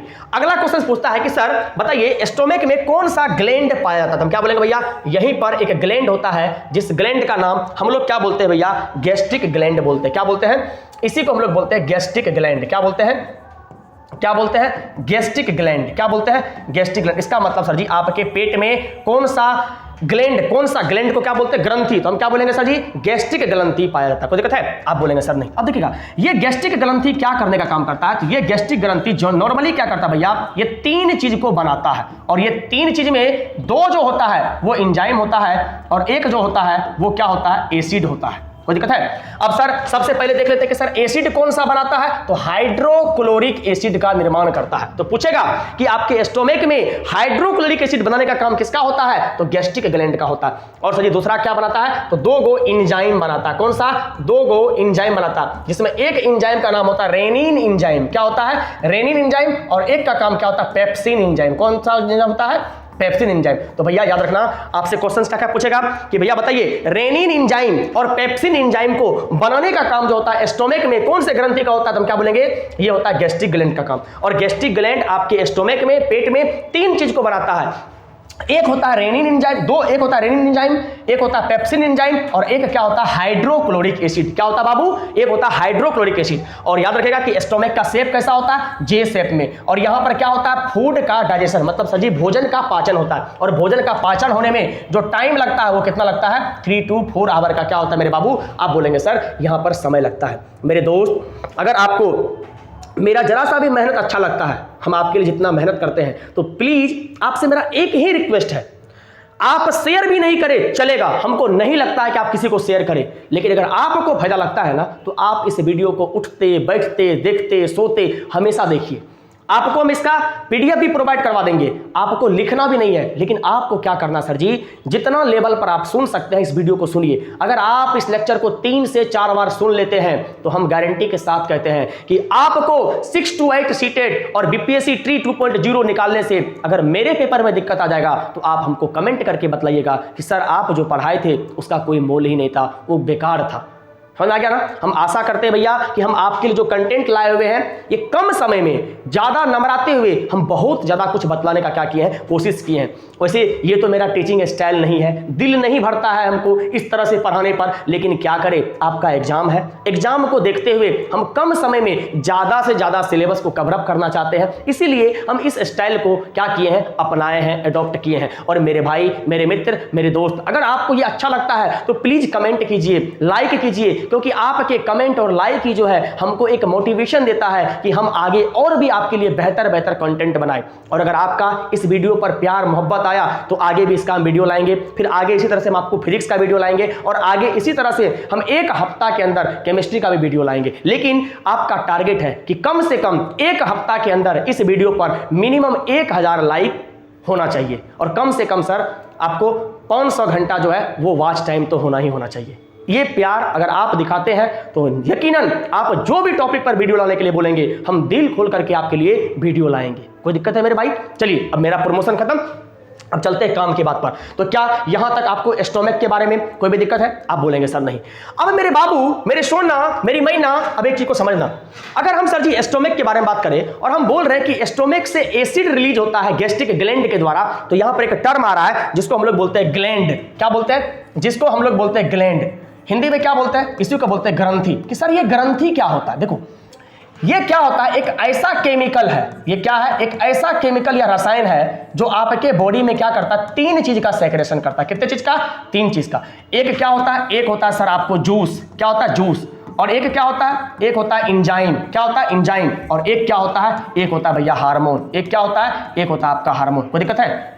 कोई दिक्कत है? आप बोलेंगे नहीं। जो आपके बॉडी में सिर्फ और सिर्फ क्या करता है, जूस और एंजाइम का सेक्रेशन करता है, उसको हम लोग कैसा ग्लैंड बोलते हैं? उसी को बोलते हैं एक्सोक्राइन ग्लैंड। क्या बोलते हैं? उसी को बोलते हैं एक्सोक्राइन ग्लैंड। एक बार हिंदी चेक कर लीजिएगा, शायद इन माय ओपिनियन इसका हिंदी होता है अंतःस्रावी ग्रंथि। क्या होता है? अंतःस्रावी ग्रंथि। और भैया जो आपके बॉडी में सिर्फ और सिर्फ हार्मोन का सेक्रेशन करता है उसको हम लोग क्या बोलते हैं? उसको बोलते हैं इंडोक्राइन ग्लैंड। क्या बोलते हैं? Endocrine gland. और इसका हिंदी होता है बाह्यस्रावी ग्रंथि। और बाबू जो आपके बॉडी में क्या करता है, ये तीनों के तीनों का सेक्रेशन करता है। क्या करता है?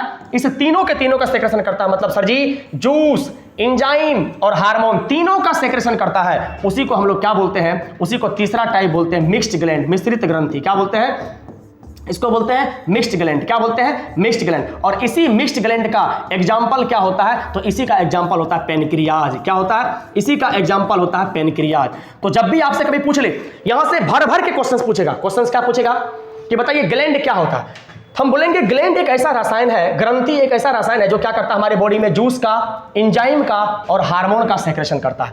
और जो हमारे बॉडी में जूस और एंजाइम का सेक्रेशन करता है भैया उसी को हम लोग क्या बोलते हैं, हम बोलेंगे सर उसी को हम लोग बोलते हैं एक्सोक्राइन ग्लैंड। क्या बोलते हैं, एक्सोक्राइन ग्लैंड। और जो हमारे बॉडी में सिर्फ और सिर्फ हार्मोन का सेक्रेशन करता है उसी को हम लोग क्या बोलते हैं, उसी को बोलते हैं इंडोक्राइन ग्लैंड। क्या बोलते हैं भैया, उसी को बोलते हैं इंडोक्राइन ग्लैंड। कोई दिक्कत है। और जो हमारे बॉडी में सर जी जूस का भी, एंजाइम का भी और हार्मोन का भी सेक्रेशन करता है, तीनों के तीनों का, उसको बोलते हैं मिक्स्ड ग्लैंड। और मिक्स्ड ग्लैंड का एग्जांपल क्या होता है, तो वो होता है पेनक्रियाज। क्या होता है, पेनक्रियाज। क्या होता है, पेनक्रियाज। कोई दिक्कत है। आप बोलेंगे सर नहीं हमको कोई भी दिक्कत नहीं है। तो यहां तक में आपको ये भी बात क्या हो गया, समझ में आ गया। देखिए आगे हम आपको एक बात और बतलाते हैं। बाबू तुम जरा सोचो कि ये आपका स्टोमक है। जब स्टोमक के अंदर सर जी HCl रहता है तो सर आप तो मालूम है कि HCl क्या होता है, इसका pH वैल्यू बहुत कम होता है, बहुत ज्यादा स्ट्रॉन्ग एसिड होता है। सर ये शरीर पर गिरेगा तो शरीर को क्या कर देगा सर, जला देगा बिल्कुल। तो सर ये पेट के अंदर है तो पेट को क्यों हानि नहीं पहुंचाता है, क्योंकि सर जी याद रखिएगा ये जहां पर है उसके अंदर में क्या होता है, इस प्रकार से एक क्या होता है, एक झिल्ली होता है, जिस झिल्ली को हम लोग क्या बोलते हैं, जिसको बोलते हैं म्यूकस लेयर। क्या बोलते हैं, इसी को बोलते हैं म्यूकस। क्या बोलते हैं, इसी को बोलते हैं म्यूकस लेयर। इसी को हम लोग क्या बोलते हैं, इसी को बोलते हैं श्लेष्मा झिल्ली। क्या बोलते हैं, श्लेष्मा झिल्ली। और यही श्लेष्मा झिल्ली क्या करता है, HCl से हमको प्रोटेक्शन करता है। क्या करता है, ये क्या करता है, यही श्लेष्मा झिल्ली जो है क्या करता है, क्या करता है, टू प्रोटेक्ट HCl। क्या बोलेंगे, टू प्रोटेक्ट। क्या बोलेंगे, टू प्रोटेक्ट HCl। HCl से आपके स्टोमक को जो बचाने का काम होता है, ये किसका होता है, ये म्यूकस लेयर का, इसी म्यूकस मतलब श्लेष्मा झिल्ली का होता है। क्वेश्चन इंपॉर्टेंट है, बनेगा आपके एग्जाम में 100% की कोई दिक्कत है। अब बोलेंगे सर नहीं। अब एक सवाल यहां से और बनता है कि सर अब हमको एक बात और बताइए कि सर ये HCl का काम क्या क्या होता है, ये HCl जो है क्या करने का काम करता है। देखिए सबसे पहली बात, ये HCl का काम क्या होता है, टू किल द बैक्टीरिया। क्या होता है, to kill the bacteria. Sir जी आपके पेट में जो बैक्टीरिया होता है जो आपके लिए हार्मफुल होता है उसको क्या करता है, ये मारने का काम करता है। कोई दिक्कत है। अब बोलेंगे नहीं। दूसरा सर जी HCl क्या करता है, ये प्रोटीन के पाचन में हेल्प करता है, टू डाइजेस्ट। क्या बोलेंगे, to help in digest of protein. मतलब क्या करता है जी, आप हिंदी में लिख लीजिए, क्या बोलेंगे, प्रोटीन का पाचन करता है। प्रोटीन को पचाने में अगर कोई हेल्प करता है तो उसी को हम लोग क्या बोलते हैं, उसी का नाम है HCl। कोई दिक्कत है। अगला बात सर ये क्या करता है, आपके शरीर में एंजाइम को एक्टिवेट करता है। क्या बोलेंगे, to activate enzyme. Activate enzyme. Sir क्या बोलेंगे कि एंजाइम को एक्टिवेट करने का काम किसका होता है, इसका मतलब सर जी इस हाइड्रोक्लोरिक एसिड का सर जी 3 काम ज्यादा होता है। क्या होता है, to kill the bacteria, to digest protein. English medium वाला बच्चा लिख लो, टू डाइजेस्ट प्रोटीन मतलब प्रोटीन का पाचन करता है, और एक्टिवेट एंजाइम मतलब एंजाइम को क्या करता है, एक्टिवेट करने का काम करता है। कौन सर जी, ये। कोई दिक्कत है। आप बोलेंगे सर नहीं। अगला एक क्वेश्चन आपसे और भी बन सकता है कि सर बताइए ये जो आपका हाइड्रोक्लोरिक एसिड होता है, इस हाइड्रोक्लोरिक एसिड का क्या बोलेंगे सर कि इसका pH वैल्यू कितना होता है। तो भैया याद रखना, इसका pH वैल्यू कितना होता है, इसका pH वैल्यू कितना होता है भैया, ये होता है 1.5 से लेकर के 1.8 के बीच में। और अगर भैया ये 1.5 से 1.8 होगा तो ये नेचर में कैसा होगा, एसिडिक होगा। कैसा होगा, ये एसिडिक होगा। कैसा होगा, मतलब अम्लीय होगा। कैसा होगा, अम्लीय होगा। कोई दिक्कत है। आप बोलेंगे सर नहीं। चलिए अब हम किसके बारे में बात करते हैं, अब हम बात करते हैं सर जी आपको स्मॉल इंटेस्टाइन के बारे में, छोटी आंत के बारे में। देखना मेरी बात को ध्यान से। अब हम किसके बारे में बात कर रहे हैं आपको सर जी, स्मॉल इंटेस्टाइन के बारे में।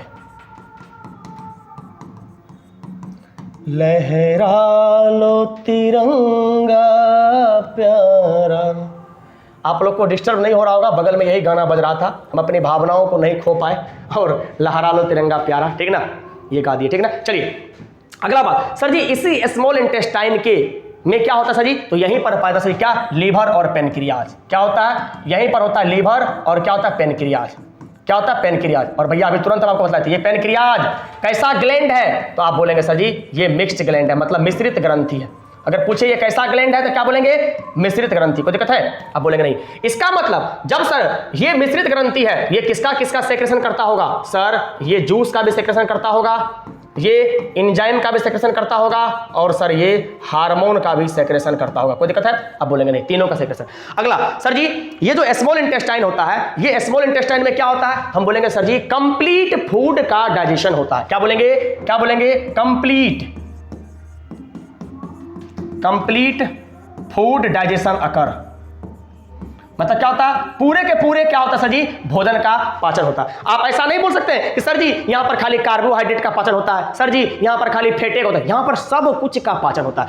कंप्लीट क्या बोलेंगे, फूड डाइजेशन में सर जी यहां पर कार्बोहाइड्रेट भी आ जाएगा, यहां पर फैट भी आ जाएगा, यहां पर मिनरल्स भी आ जाएगा, और क्या बोलेंगे यहां पर प्रोटीन्स भी आ जाएगा। कोई दिक्कत है, सब कुछ का पाचन होता है। पूछेगा कि आपके बॉडी में सारे कुछ का कंप्लीट डाइजेशन कहां पर होता है, तो क्या बोलेंगे स्मॉल इंटेस्टाइन में। कोई दिक्कत है, अब बोलेंगे सर नहीं। कोई दिक्कत है, आप बोलेंगे नहीं। अगला, अगर आपसे कभी पूछ ले कि सर इसका साइज क्या होता है, हम क्या बोलेंगे सर जी, इसका साइज कितना होता है, ये होता है सर कितना, 7.5 सेंटीमीटर। देखिए हाई स्मॉल, लेकिन साइज में होता है बड़ा, और जो बड़ा होगा वो है बड़ा नाम से, लेकिन वो क्या होता है, वो होता है छोटा। कोई दिक्कत है, आप बोलेंगे सर नहीं। अब देखिए इसी स्मॉल इंटेस्टाइन का क्या होता है, 3 भाग होता है। क्या होता है, 3 भाग होता है। यहां से क्या होता है, क्वेश्चन आपके एग्जाम में खूब आता है, इसको समझिएगा सर जी। क्या होता है, इसी स्मॉल इंटेस्टाइन का कितना भाग होता है, हम बोलेंगे सर कि इसका 3 पार्ट होता है। क्या होता है, 3 पार्ट होता है। अब देखिए ये 3 पार्ट कौन कौन सा होता है, एक होता है डुडेनम, एक होता है जूजेनम, और एक क्या होता है, इलियम। क्या होता है, इलियम। एक को क्या बोलते हैं, इलियम, ILLEUM, इलियम। एक को क्या बोलते हैं भैया, इलियम बोल गया, क्या बोलते जेजूनम, JEJUNUM, जूजेनम। कोई दिक्कत है, और एक को क्या बोलते हैं, डुडेनम, DEDU। क्या डी नहीं, डुडेनम लगता है कुछ गलती लिख दी भैया। क्या इसका स्पेलिंग कैसे होगा, डुडेनम का, इसका होगा, लिखो इसका स्पेलिंग कैसा होगा। अरे यार ये तो मेरा जो है ना ये भी दिक्कत कर रहा है, DUODENUM, ड्यूडेनम। कोई दिक्कत है बाबू, अब वो सही है। तो कोई पूछे कि स्मॉल इंटेस्टाइन के कितने पार्ट, तो क्या बोलेंगे बाबू, 3 भाग होते हैं। कौन का, इलियम, जूजेनम और डुडेनम। अब देखिए ये जो डुडेनम होता है, इसी को सर हम लोग किसके नाम से जानते हैं, तो इसी को हिंदी में बोलते हैं ग्रहणी। क्या बोलते हैं, इसी को हिंदी में बोलते हैं ग्रहणी। अब देखना ये ग्रहणी से कैसे क्वेश्चन पूछता है। सबसे पहला क्वेश्चन पूछेगा कि ये डुडेनम जो होता है ये का संरचना कैसा होता है, तो याद रखना बाबू ये फिंगर लाइक संरचना होता है। क्या होता है, देखिए इसी में पाया जाता है, क्या इसी में सर जी पाया जाता है आपका विलाय। क्या होता है, विलाय, जिसका आप लोग क्या बोलते हैं, विली बोलते हैं। क्या बोलते हैं, विली। और ये विली से 100% क्वेश्चन आता है। पूछा कि ये विली किसका पार्ट है, तो स्मॉल इंटेस्टाइन का। स्मॉल इंटेस्टाइन में भी किसका, तो डुडेनम का। फिर पूछेगा कि ये जो विली होता है, देखना 100% क्वेश्चन आता है, आप फिल कीजिएगा। पूछेगा कि इसका काम क्या होता है, तो इसी विली का काम होता है फूड एब्जॉर्प्शन करना।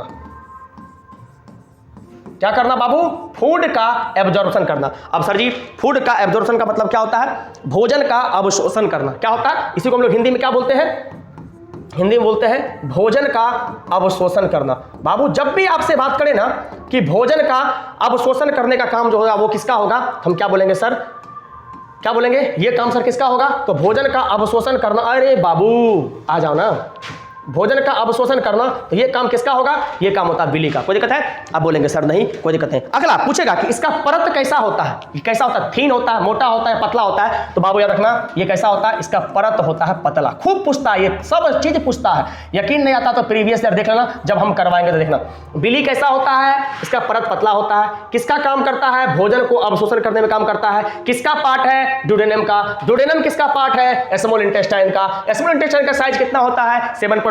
इसमें क्या होता है, लीवर और पेनक्रियाज। पेनक्रियाज कैसा ग्लैंड है, मिक्स्ड ग्लैंड। मिक्स्ड ग्लैंड क्या होता है, जो जूस, एंजाइम और हार्मोन तीनों का सेक्रेशन करता है, स्राव करता है।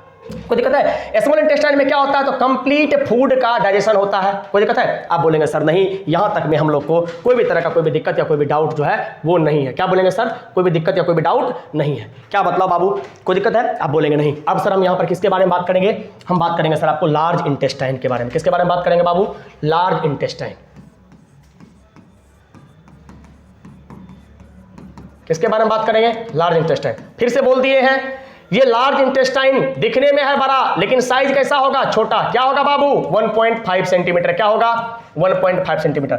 सर जी लार्ज इंटेस्टाइन जो होता है इसमें किसका किसका पाचन होता है, तो मेरे बाबू याद रखना कि लार्ज इंटेस्टाइन में आप जो मेडिसिन खाते हैं, आप जो विटामिन खाते हैं और आप जो वाटर खाते हैं, ये सब चीज का पाचन होता है। इसमें सिर्फ और सिर्फ आप क्या बोलेंगे, केवल सिर्फ और सिर्फ सर वाटर का होता है। वाटर के बाद क्या बोलेंगे सर, मिनरल्स का पाचन होता है। और क्या बोलेंगे, आप जो मेडिसिन खाते हैं, क्या बोलेंगे, आप जो मेडिसिन खाते हैं, ये सब चीज का पाचन कहां पर होता है, यहीं पर होता है। क्या बोलेंगे सर जी, यहां पर सिर्फ वाटर, मिनरल्स और मेडिसिन, ये चीज सबका क्या होता है सर जी, पाचन होता है। तो पूछेगा कि आपके सर जी बॉडी में वाटर का, मिनरल का और मेडिसिन का पाचन कहां पर होता है, लार्ज इंटेस्टाइन या क्या बोलेंगे सर जी, स्मॉल इंटेस्टाइन। तो क्या बोलेंगे सर, ये होता है लार्ज इंटेस्टाइन में। कोई दिक्कत है बाबू? आप बोलेंगे सर नहीं। अब देखिएगा, इसी लार्ज इंटेस्टाइन में एक बैक्टीरिया पाया जाता है जहां से खूब सवाल पूछता है, उसी को बोलते हैं ई कोलाई बैक्टीरिया। क्या बोलते हैं? इसी को बोलते हैं ई कोलाई बैक्टीरिया। क्या बोलते हैं? इसी को बोलते हैं ई कोलाई बैक्टीरिया। तो पूछता है कि ये ई कोलाई नामक बैक्टीरिया कहां पर पाया जाता है, तो हम क्या बोलेंगे भैया, ये पाया जाता है आपके लार्ज इंटेस्टाइन में। कहां पाया जाता है? लार्ज इंटेस्टाइन में। कोई दिक्कत है? आप बोलेंगे सर नहीं। क्या बोलेंगे? आप बोलेंगे सर नहीं। कोई दिक्कत है? नहीं। देखिए, अब एक क्वेश्चन और पूछता है कि सर जी विटामिन के का सेक्रेशन या विटामिन के का फॉर्मेशन जो होता है वो आपके बॉडी में कहां पर होता है? ये इसी लार्ज इंटेस्टाइन में होता है। याद रखिएगा, यहीं पर क्या होता है? यहीं पर होता है फॉर्मेशन ऑफ विटामिन के। क्या होता है? फॉर्मेशंस ऑफ विटामिन के। जब भी पूछे कि आपके शरीर में विटामिन के का सेक्रेशन कहां पर होता है, तो वो होता है लार्ज इंटेस्टाइन में। विटामिन के का साइज 1.5, वाटर, मिनरल और मेडिसिन का पाचन करता है। इसी में क्या होता है? ई कोलाई नामक बैक्टीरिया जो होता है वो पाया जाता है। कोई दिक्कत है? आप बोलेंगे नहीं सर। चलिए, अब हम यही की वजह सर किसके बारे में बात करते हैं? सर हम थोड़ा सा बात करते हैं सर किसके बारे में? हम बात करते हैं भैया लीवर के बारे में। किसके बारे में बात करते हैं? हम आपसे बात करते हैं लीवर के बारे में। देखिएगा, लीवर से कैसा कैसा क्वेश्चन पूछता है। सबसे पहला क्वेश्चन तो ये पूछेगा भैया, ये बताइए शरीर का सबसे बड़ा ग्रंथि कौन सा होता है? तो क्या बोलेंगे भैया, लीवर ही होता है। मतलब सर ये क्या होता है? लार्जेस्ट। क्या बोलेंगे सर? क्या बोलेंगे? ये क्या होता है? लार्जेस्ट क्या होता है? ग्लैंड। क्या होता है? लार्जेस्ट ग्लैंड ऑफ सेल होता है। क्या बोलेंगे सर जी? क्या होता है? क्या बोलेंगे भैया? Largest gland. सेल मत बोलिए, आप बॉडी बोल दीजिए, ठीक है ना? अच्छा नहीं लगता दिखने में। लार्जेस्ट ग्लैंड ऑफ बॉडी मतलब आपके शरीर का क्या होता है? सबसे बड़ा ग्रंथि होता है। क्या मतलब? कोई दिक्कत है? आप बोलेंगे नहीं। अगला, सर जी ये लीवर जो होता है ये किसका फॉर्मेशन करता है? ये किसका निर्माण करता है? तो हम बोलेंगे सर जी ये नॉर्मली सर निर्माण किसका करता है? बाइल जूस का। किसका निर्माण करता है? बाइल जूस का। किसका? बाइल जूस का। अब एक क्वेश्चन और पूछता है कि सर ये बाइल जूस जो होता है ये कहां पर स्टोर होता है? क्या बोलेंगे? ये कहां पर स्टोर होता है? तो ये स्टोर होता है गॉल ब्लैडर में। कहां पर? कहां पर स्टोर होता है? तो ये स्टोर होता है गॉल ब्लैडर में। कहां पर होता है बाबू? Gall bladder. गॉल ब्लैडर में। देखिए कितना क्वेश्चन बन रहा है। हम क्या बोले? लीवर क्या होता है? तो आप बोलेंगे सर कि लीवर जो होता है ये लार्जेस्ट ग्लैंड ऑफ बॉडी होता है। इसमें किसका फॉर्मेशन होता है? तो नंबर 1 पर फॉर्मेशन होता है किसका? बाइल जूस का। बाइल जूस में क्या स्टोर होता है? तो नहीं, बाइल जूस कहां पर स्टोर होता है? तो बाइल जूस स्टोर होता है गॉल ब्लैडर के अंदर। सर जी और लीवर से किसका फॉर्मेशन होता है? हम बोलेंगे सर जी इससे और फॉर्मेशन होता है यूरिया का। किसका फॉर्मेशन होता है? यूरिया का। सर और इससे किसका फॉर्मेशन होता है? आप क्या बोलेंगे सर जी? यूरिया के बाद सर बोल सकते हैं ग्लाइकोजेन। क्या बोलेंगे? ग्लाइकोजेन का फॉर्मेशन होता है। किसका फॉर्मेशन होता है बाबू? ग्लाइकोजेन का। और क्या बोलेंगे सर जी? और बोलेंगे सर जी कि यहां से और भ्रूण में आरबीसी का भी फॉर्मेशन होता है। लेकिन नॉर्मली आप ये 3 चीज याद रखिए। क्या? कि liver largest gland of body है, इससे फॉर्मेशन होता है यूरिया का, ग्लाइकोजेन का और बाइल जूस का। कोई दिक्कत है? क्या बोलेंगे सर जी? इससे क्या होता है? ये 3 चीज का क्या होता है भैया? फॉर्मेशन होता है। कोई दिक्कत है? आप बोलेंगे सर नहीं। यहां पे क्या हो गया आपका भैया? ये लीवर भी क्या हो गया? खत्म हो गया सर जी। अब हम किसके बारे में बात करेंगे? अब सर जी हम थोड़ा सा बात करेंगे गॉल ब्लैडर के बारे में। देखिए यहां पर ये चीज बताया ना आपको, गॉल ब्लैडर, इसको क्या बोलते हैं? पित्राशय बोलते हैं। तो आप मेरी बात को समझिएगा। अब देखिए गॉल ब्लैडर के बारे में तो आपको बतला ही दिए कि गॉल ब्लैडर चलो अलग से हटा देते हैं। अब यहां पर लिखो सर किसके बारे में? Gall bladder.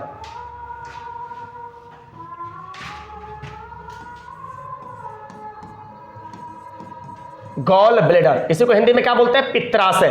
क्या बोलते हैं? इसी को बोलते हैं पित्राशय। अब सर जी आप इसी के बारे में थोड़ा सा देख लेते हैं कि वीडियो चल रहा है कि नहीं चल रहा है, क्योंकि टेक्निकल टीम जो है थोड़ा सा बाहर है, ठीक है ना। देखिएगा अब यहां पर क्या है? अब हम गॉल ब्लैडर के बारे में बात करते हैं। सर ये क्या होता है? Gall bladder. अब गॉल ब्लैडर में सर क्या होता है? ये कहां पर स्टोर होता है? क्या बोलेंगे सर? ये स्टोर होता है सर गॉल ब्लैडर में। क्या स्टोर होता है? तो क्या बोलेंगे सर जी? बाइल जूस यहीं पर स्टोर होता है। क्या बोलेंगे? यहां पर क्या स्टोर होता है? हम बोलेंगे सर यहां पर स्टोर होता है बाइल जूस। कोई दिक्कत है? नहीं। अगला सर जी यहां पर किसका डाइजेशन होता है? तो भैया याद रखना कि गॉल ब्लैडर में सिर्फ और सिर्फ क्या होता है? फैट का डाइजेशन होता है। ओनली क्या होता है? फैट का डाइजेशन होता है। सिर्फ और सिर्फ क्या बोलेंगे भैया? वसा का पाचन होता है। क्या बोलेंगे? सिर्फ और सिर्फ क्या होता है? वसा का पाचन होता है। क्या होता है? वसा का पाचन। और गॉल ब्लैडर को ही क्या बोलते हैं? इसी को बोलते हैं पित्राशय। क्या बोलते हैं? इसी को मिलता है पित्राशय। अब सर देखिए अब यहां पर हम बार बार बाइल का बात करते हैं। हम बोलते हैं सर जी bile juice.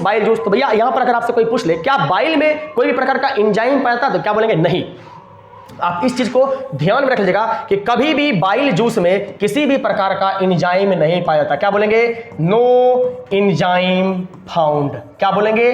No enzyme found. कोई दिक्कत है? इसमें किसी भी प्रकार का क्या होता है भैया, एंजाइम जो होता है वो नहीं पाया जाता। कोई दिक्कत है? अगला पूछता है कि सर बाइल जो होता है इसका कलर कैसा होता है? हम बोलेंगे सर जी बाइल का कलर होता है येलो। और ये येलो कलर किसके चलते होता है? तो बिलवर्डिन पिगमेंट या बिलरुबिन पिगमेंट के चलते होता है। कई बार पूछता है कि भैया बताइए इसमें जो होता है कौन सा पिगमेंट पाया जाता है? हम बोलेंगे सर जी कि बाइल जूस में 2 पिगमेंट पाया जाता है। कौन सा पिगमेंट? 2 पिगमेंट पाया जाता है। और एक पिगमेंट का नाम क्या? बिलरुबिन। क्या बोलेंगे भैया? अगर सुनिए, अगर कभी भी आपसे पूछे कि सर जी कौन सा 2 पिगमेंट, तो हम क्या बोलेंगे? एक का काम होता है बिलरुबिन, BILIRUBIN, बिलरुबिन। और एक का नाम क्या होता है? बिलवर्डिन। क्या बोलेंगे भैया? इसी को क्या बोलते हैं? बिलवर्डिन पिगमेंट। बिलवर्डिन पिगमेंट। तो जब भी कभी पूछे कि बिलवर्डिन और बिलरुबिन पिगमेंट कहां पर पाया जाता है? तो बाइल जूस में।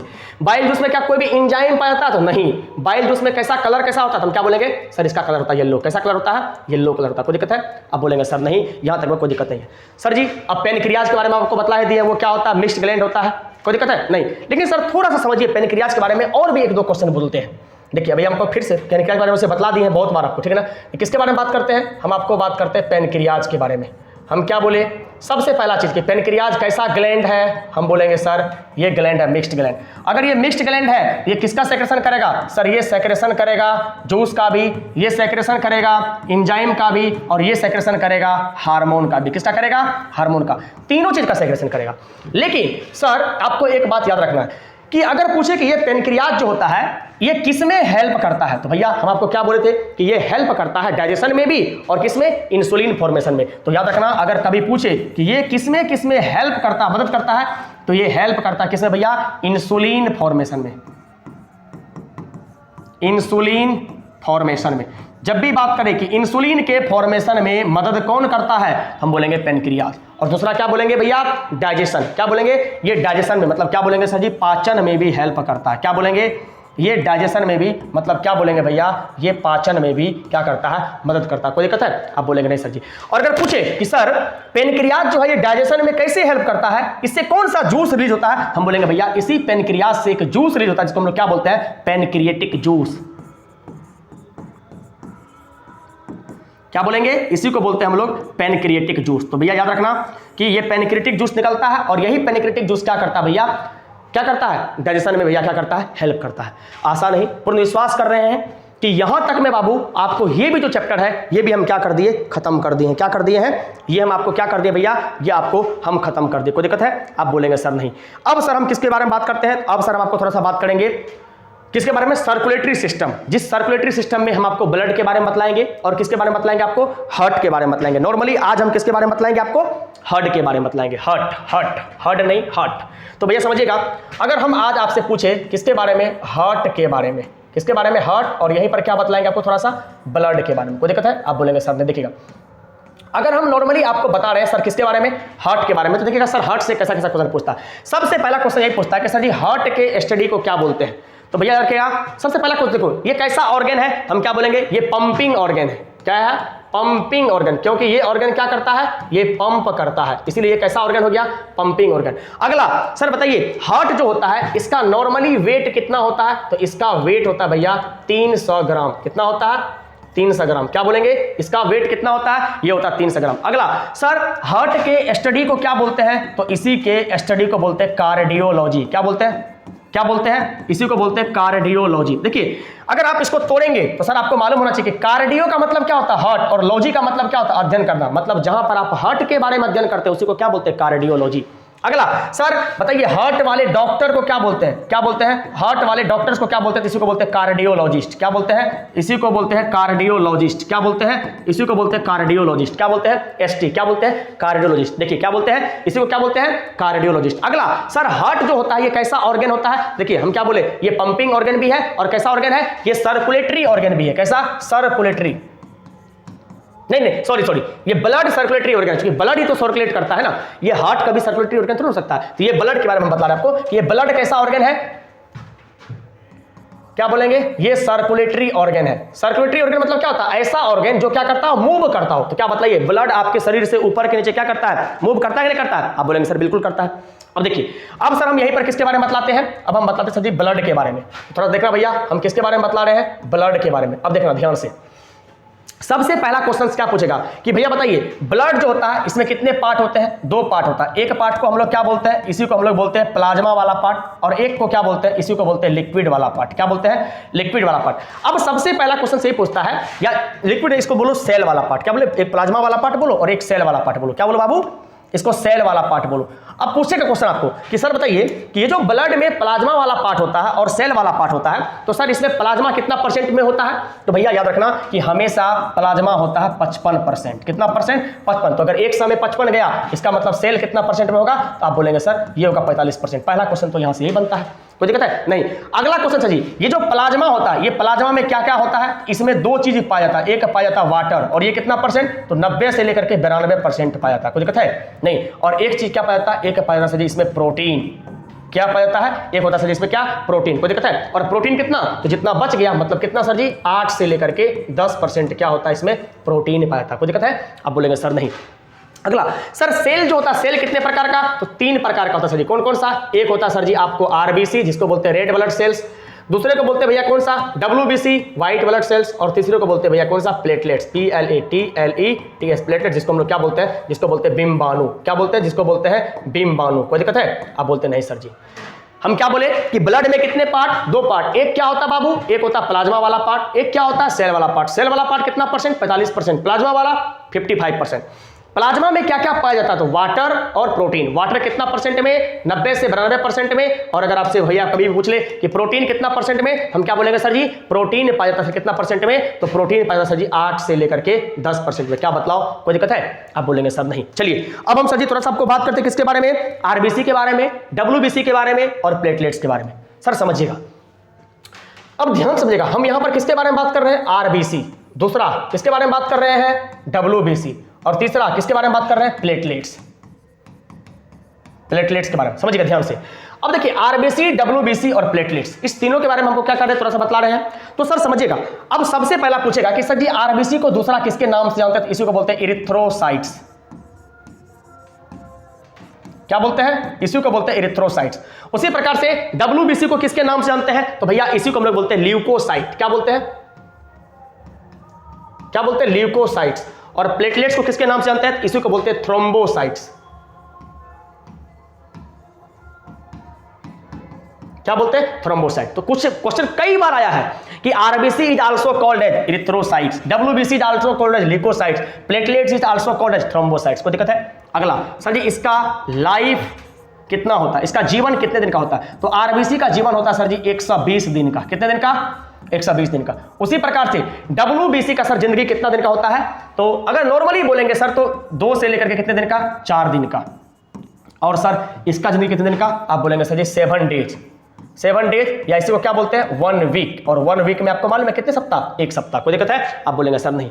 अगला क्वेश्चन सर जी बताइए कि इसका फॉर्मेशन कहां पर होता है, इसका फॉर्मेशन कहां पर होता है, तो भैया याद रखना कि नॉर्मली इसका फॉर्मेशन कहां पर होता है, बोन मैरो में। कहां पर होता है, बोन मैरो में। इसी को क्या बोलते हैं, इसी को बोलते हैं अस्थि मज्जा।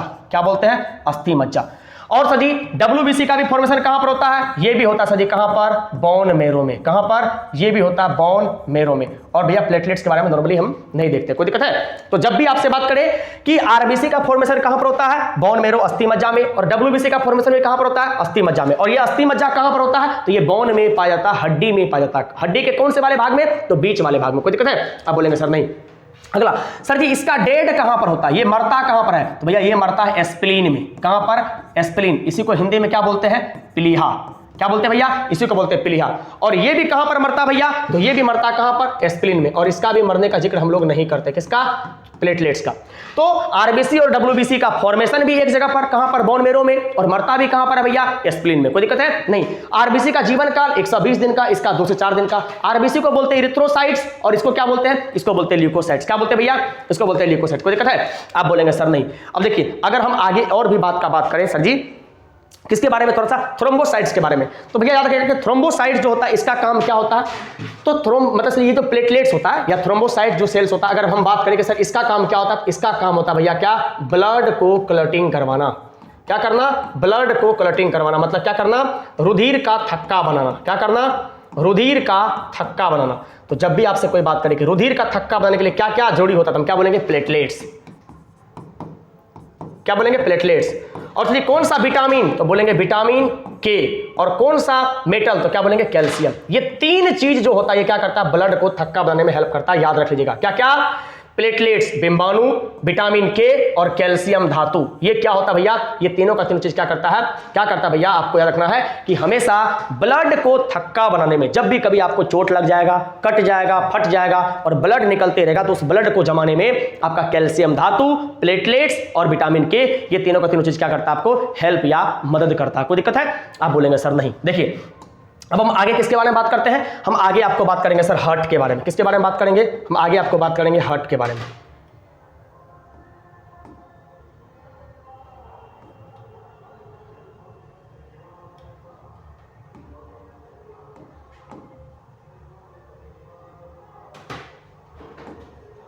देखिए अब हम किसके बारे में बात करेंगे, हम आपको बात करेंगे सर हार्ट के बारे में। देखिए किसके बारे में हम बात करेंगे, आपको हार्ट के बारे में। अब सर जी आपको नॉर्मली हार्ट के बारे में देखना, सबसे पहला क्वेश्चन तो ये पूछता है कि सर जी हार्ट में कितने चैम्बर होते हैं। क्या पूछेगा कि सर बताइए कि हार्ट में कितने चैम्बर होते हैं, तो हम क्या बोलेंगे, सर हार्ट में जो चैम्बर होता है, क्या बोलेगा, हार्ट में जो चैम्बर होता है वो कितना होता है, वो होता है 4। 4 में सर क्या होता है, देखिए जब आप नॉर्मली हार्ट को इस तरह से बनाते हैं, इस तरह से बनाते हैं, तो सर हार्ट में क्या होता है, यही 4 चैम्बर होता है कि नहीं होता। देखिए इसी को सर क्या बोलते हैं, 4 चैम्बर में क्या होता है, एक होता है सर जी राइट ऑरिकिल, और एक क्या होता है, एक होता है सर जी राइट वेंट्रिकल, और एक को क्या बोलते हैं भैया, एक को बोलते हैं लेफ्ट ऑरिकिल, और एक को क्या बोलते हैं भैया, इसी को बोलते हैं लेफ्ट वेंट्रिकल। क्या बोलते हैं, लेफ्ट वेंट्रिकल। क्या बोलते हैं सर जी, right auricle, right ventricle, left auricle, left ventricle. कोई दिक्कत है, तो यही होता है सर जी, 2 ये साइड में और 2 क्या हो गया, ये साइड में। कोई दिक्कत है। अब देखिएगा सबसे ज्यादा क्या पूछता उस चीज को सर जी आप समझिएगा। एक क्वेश्चन क्या पूछता कि भैया इस चारों के चारों चैम्बर में सबसे ज्यादा स्ट्रॉन्गेस्ट या लॉन्गेस्ट चैम्बर कौन सा होता है। बाबू इस क्वेश्चन को रट लो, याद कर लो कि सबसे ज्यादा स्ट्रॉन्गेस्ट या लॉन्गेस्ट चैम्बर जो होता है, सबसे ज्यादा लॉन्गेस्ट या स्ट्रॉन्गेस्ट चैम्बर कौन सा होता है, ये वाला होता है। कौन सा, ये वाला, जिसको क्या बोलते हैं हम लोग, जिसको हम लोग बोलते हैं लेफ्ट वेंट्रिकल। क्या बोलते हैं, लेफ्ट वेंट्रिकल। कोई दिक्कत है। अगर हम यहीं पर आपसे बात करें किसके बारे में सर, हार्ट के बारे में, तो मालूम होना चाहिए सर जी आपको सबसे ज्यादा आपके शरीर का अगर कोई बीजी ऑर्गेन है, क्या है, बीजी अगर ऑर्गेन है, क्या बोलेंगे सर, अगर बीजी ऑर्गेन है कोई, तो वो सबसे ज्यादा बीजी ऑर्गेन मतलब व्यस्ततम अंग कौन सा है, तो ये सर जी आपका हार्ट ही है। तो याद रखना हार्ट से क्वेश्चन पूछता है कि हार्ट में कितना चैम्बर, तो 4 चैम्बर, 2 एक राइट ऑरिकिल, एक लेफ्ट ऑरिकिल, एक राइट वेंट्रिकल और एक क्या होगा, लेफ्ट वेंट्रिकल। को दिक्कत है। देखिए यहीं पर ये है। अब कई बार पूछता है कि हार्ट का शेप कैसा होता है, तो ये फिस्ट शेप में होता है। इसी को क्या बोलते हैं, बंद मुट्ठी शेप। क्या बोलते हैं, बंद मुट्ठी। आप जैसे सर जी आप लोग जो ऐसे करके दिल बनाते हैं ना, ऐसे करके, ये तरह का शेप नहीं होता भैया, याद रख लीजिएगा इसको।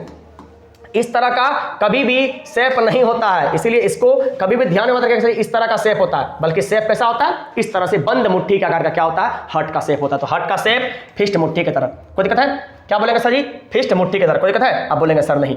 अगला क्वेश्चन जब आपसे कभी पूछे, देखिए वही चीज है ना, यहां पर ये हार्ट बटा हुआ है कि नहीं। देखिए ये क्या हो गया, राइट ऑरिकिल है कि नहीं, राइट ऑरिकिल। और देखिए ये जब राइट ऑरिकिल है, तो राइट ऑरिकिल से बीच में जब यहां पर आप आएंगे, तो यहां पर एक बल्ब होता है, 4 बल्ब होता है। बल्ब कितने, अगर पूछे कि हार्ट में बल्ब कितने होते हैं, हम क्या बोलेंगे, बल्ब भी 4 होता है। देखिए है ना, यहां पर जो एक बल्ब है, इसी बल्ब को हम लोग क्या बोलते हैं, ट्राइकिस्पिड बल्ब। क्या बोलते हैं, ट्राइकिस्पिड बल्ब। देखिए सबसे पहले क्या होता है, जब इस राइट ऑरिकुल में क्या होता है, ब्लड भरता है, और इस राइट ऑरिकुल में सर क्या होता है, तो इंप्योर ब्लड आता है। क्या होता है, इंप्योर ब्लड। सबसे पहले आप लोग एक बार क्या कीजिए, इसका स्क्रीनशॉट लीजिए, हम आगे देखते हैं कि सर नेक्स्ट हार्ट है कि नहीं।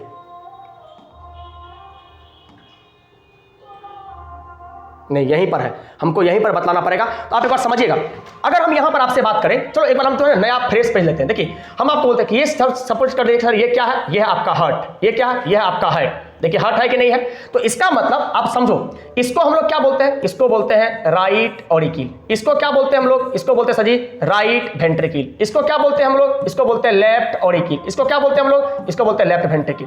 सबसे पहले यहां से आपके हार्ट में कौन सा ब्लड आता है, तो इम्प्योर ब्लड, कौन सा ब्लड आता है, आप इसी को बोलते हैं impure blood. Sir impure blood किसको बोलते हैं, जिसमें क्या होता है भैया, CO2 की मात्रा क्या होती है, बहुत ज्यादा होता है, उसी को क्या बोलते हैं, इम्प्योर ब्लड। अब ये इम्प्योर ब्लड अगर आया, अगर इसमें ये भरता है तो यहां पर क्या होता है कि बाइस्पिड वाल्व लगा होता है, और ये वाल्व जैसे खुलता है तो इसमें आता है, और इसमें ब्लड आने के बाद कहां आता है, राइट वेंट्रिकल में, और फिर राइट वेंट्रिकल से ही कलेक्ट होता है सर जी आपका कौन सा, तो मेरे भैया याद रखिएगा यहीं से कलेक्ट होता सर जी आपका कौन सा, तो यहीं से कलेक्ट होता पल्मोनरी आर्टरी, क्या होता PLUMANARY, pulmonary artery, pulmonary artery. और इसी पल्मोनरी आर्टरी को भैया हम लोग किसके नाम से जानते हैं, तो इसी को हम लोग क्या बोलते हैं, देखिए फुफ्फुसिया, फुफ्फुसिया क्या बोलते हैं भैया, फुफ्फुसिया सीरा बोलते हैं कि धमनी बोलते हैं, फुफ्फुसिया धमनी बोलते हैं, क्या बोलते हैं, फुफ्फुसिया धमनी। अब देखिए जैसे ही सर जी क्या होता है कि इम्प्योर ब्लड इसमें आया, इम्प्योर ब्लड भरा, राइट वेंट्रिकल के अंदर बाइस्पिड वाल्व खुला, आ गया राइट वेंट्रिकल में, राइट वेंट्रिकल से सर ये क्या होता है, एक बार फिर हार्ट से ये बाहर निकल जाता है, और यहां पर क्या होता है, पल्मोनरी आर्टरी। और ये पल्मोनरी आर्टरी में जब भी बात करेगा कि सर जी कैसा ब्लड होता है, तो याद रखना इसमें हमेशा इम्प्योर ब्लड ही होता है। कैसा ब्लड, इम्प्योर ब्लड होता है। कई बार क्वेश्चन पूछता है कि इम्प्योर ब्लड कहां पर होता है, तो आपके पल्मोनरी आर्टरी में। कहां पर, पल्मोनरी आर्टरी में। कैसा रक्त होता है, तो अशुद्ध रक्त होता है, कोई दिक्कत है नहीं। अगला क्वेश्चन पूछता है कि सर जी ये किससे कनेक्टेड होता है, ये पल्मोनरी आर्टरी किससे कनेक्ट है, तुम देखो ये किससे कनेक्ट है, राइट वेंट्रिकल से। इसका मतलब सर जी राइट वेंट्रिकल से कनेक्ट होता है कौन सा, पल्मोनरी आर्टरी। समझो इस डायग्राम की मदद से। फिर सर जी इसी पल्मोनरी आर्टरी से सर जी आगे क्या होता है, यहां पर होता है भैया आपका लंग्स, क्या होता है, यहां पर होता है भैया आपका लंग्स। और ये लंग्स में जैसे ही इम्प्योर ब्लड जाता है तो लंग्स का काम क्या होता है, एक्सचेंज ऑफ गैस करना। इसका मतलब सर ये यहां से क्या कर देता है, O2 को इन कर देता है, और भैया यहां से क्या कर देता है, CO2 को बाहर कर देता है। और फिर यहां से सर जी क्या होता है, एक पल्मोनरी वेन जुड़ा होता है, क्या बोलते हैं भैया, यहां से जुड़ा होता है भैया क्या, इस तरह से पल्मोनरी वेन। और ये पल्मोनरी वेन जाकर के जुड़ता है कहां पर, ये कहां पर सर जी, लेफ्ट ऑरिकल में, यहां पर जाकर के जुड़ता है कि नहीं। और इसी वेन को हम लोग क्या बोलते हैं, पल्मोनरी वेन। और इसी को हम लोग क्या बोलते हैं, इसी को बोलते हैं फुफ्फुसिया सीरा। क्या बोलते हैं, इसी को बोलते हैं फुफ्फुसिया सीरा। और इसी को क्या बोलते हैं, इसी को बोलते हैं फुफ्फुसिया धमनी। क्या बोलते हैं, फुफ्फुसिया धमनी। इसका मतलब सर जी ये पल्मोनरी वेन में अब कैसा ब्लड है, देखिए लंग्स में O2 ब्लड को आगे कर रहा है, इसका मतलब सर जी इसमें कैसा ब्लड है, इसमें है प्योर ब्लड। कैसा ब्लड है, प्योर ब्लड। कोई दिक्कत है। दूसरा क्वेश्चन, ये पल्मोनरी वेन किससे कनेक्ट है, तो सर जी ये कनेक्ट है कहां से, ये लेफ्ट ऑरिकल से। फिर जब लेफ्ट ऑरिकल से होता है तो सर ये यहां आता है, फिर इसके बाद यहां आता है, और फिर यहां से क्या हो जाता है, बाहर निकल जाता है। इसीलिए सर जी कई बार आपसे क्वेश्चन पूछता है कि आपके हार्ट में कैसा परिसंचरण होता है, तो सर जी यहां पर ब्लड का दोहरी परिसंचरण होता है। दोहरी परिसंचरण का मतलब सर जी क्या होता है कि एक बार ब्लड आया, फिर बाहर आता है, फिर प्यूरिफाई होकर के फिर अंदर जाता है, 2 बार हार्ट में ब्लड जाता है। और देखिए यहां से क्वेश्चन क्या क्या पूछेगा। सबसे पहला क्वेश्चन कि राइट इम्प्योर ब्लड कहां कहां होता है, तो इम्प्योर ब्लड होता है, देखिए अब क्वेश्चन पूछेगा, एक बार समझिएगा इसको हम जो बोल रहे हैं। इम्प्योर ब्लड क्या होता है, तो ऐसा ब्लड जहां पर क्या होता है, CO2 की मात्रा ज्यादा होती है, उसको बोलते हैं इम्प्योर ब्लड। इम्प्योर ब्लड कौन कौन से चैम्बर में होता है, तो राइट ऑरिकल में होता है और राइट वेंट्रिकल में होता है। दूसरा क्वेश्चन। तीसरा क्वेश्चन, राइट वेंट्रिकल से कौन सा आर्टरी जुड़ा होता है, तो पल्मोनरी आर्टरी। या पल्मोनरी आर्टरी किससे जुड़ा होता है, तो राइट ऑरिकल से। चौथा क्वेश्चन। पांचवा क्वेश्चन कि पल्मोनरी आर्टरी में भी कैसा ब्लड होता है, तो अशुद्ध ब्लड, इम्प्योर ब्लड होता है। कोई दिक्कत है। पल्मोनरी आर्टरी से कहां जाता है ब्लड, लंग्स में। लंग्स में क्या होता है, गैस का एक्सचेंज, मतलब O2 वाला ब्लड बाहर, मतलब अंदर, और CO2 वाला ब्लड बाहर। इसका मतलब लंग्स से आगे क्या जुड़ा होता है, तो इसको बोलते हैं हम लोग पल्मोनरी वेन, फुफ्फुसिया सीरा। दूसरा, फुफ्फुसिया सीरा में कैसा ब्लड होता है, प्योर ब्लड। और ये प्योर ब्लड किससे जुड़ा होता है, मतलब ये पल्मोनरी वेन किससे जुड़ा होता है, तो ये जुड़ा होता है भैया किससे, ये जुड़ा होता है सर जी लेफ्ट ऑरिकल से। और अगला सवाल, लेफ्ट ऑरिकल से फिर आता है लेफ्ट वेंट्रिकल में, और फिर लेफ्ट वेंट्रिकल से क्या होता है, ये शरीर के अलग अलग हिस्से में क्या होता है भैया, आपका जो प्योर ब्लड है वो क्या होता है, चला जाता है। कोई दिक्कत है। आप बोलेंगे सर नहीं। अब यहीं से आपको जो क्वेश्चन बोले हैं, इस क्वेश्चन को क्या कीजिए आप सर जी, लिख लीजिए। क्या कीजिए, इस क्वेश्चन को क्या कीजिए, आप लिख लीजिए। देखिए अब यहां से क्वेश्चन कैसे पूछेगा। सबसे पहला क्वेश्चन पूछेगा भैया आर्टरी क्या होता है, आर्टरी क्या होता है। इसी को हम लोग क्या बोलते हैं, इसी को हम लोग बोलते हैं धमनी। क्या बोलते हैं, आर्टरी को ही हम लोग क्या बोलते हैं भैया, धमनी। सबसे पहला क्वेश्चन पूछता है धमनी का जो दीवाल होता है, इसका जो दीवाल होता है वो दीवाल कैसा होता है, ये थिक होता है। THIC के थिक, ये क्वेश्चन पूछता है। इसका दीवार कैसा होता है बाबू, याद रखना, थिक होता मतलब मोटा होता है। हिंदी में इसी को क्या बोलते हैं, हिंदी में क्या बोलते हैं, इसी को बोलते हैं मोटा। अगला सर जी आर्टरी जो होता है ये कैसे ब्लड को लाता है, ऑक्सीजनेटेड या डीऑक्सीजनेटेड। सर जी आर्टरी में हमेशा शुद्ध ब्लड होता है, इसका मतलब ये कैसा होता है, ऑक्सीजनेटेड।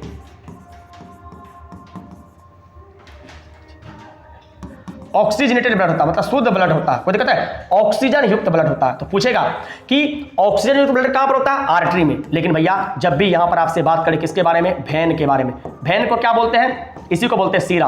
और बात करें कि सर जी बताइए सीरा जो होता है ये सीरा में कैसा ब्लड होता है, तो सर जी यहां पर अशुद्ध रक्त होता है। कैसा ब्लड बोलेंगे, हम बोलेंगे सर यहां पर अशुद्ध रक्त होता है। अशुद्ध रक्त क्या होता है, जिसमें कार्बन की मात्रा मतलब CO2 की मात्रा क्या होती है, ज्यादा होता है। कोई दिक्कत है। एक क्वेश्चन और पूछ सकता है कि भैया अशुद्ध रक्त जो होता है इसका कलर कैसा होता है, तो इसका कलर होता है सर जी कैसा, ब्लू एंड ब्लैक, नॉर्मली ये कलर। और जो भैया आपका शुद्ध ब्लड होता है, ऑक्सीजनेटेड ब्लड होता है, इसका कलर कैसा होता है, इसका कलर होता है भैया रेड।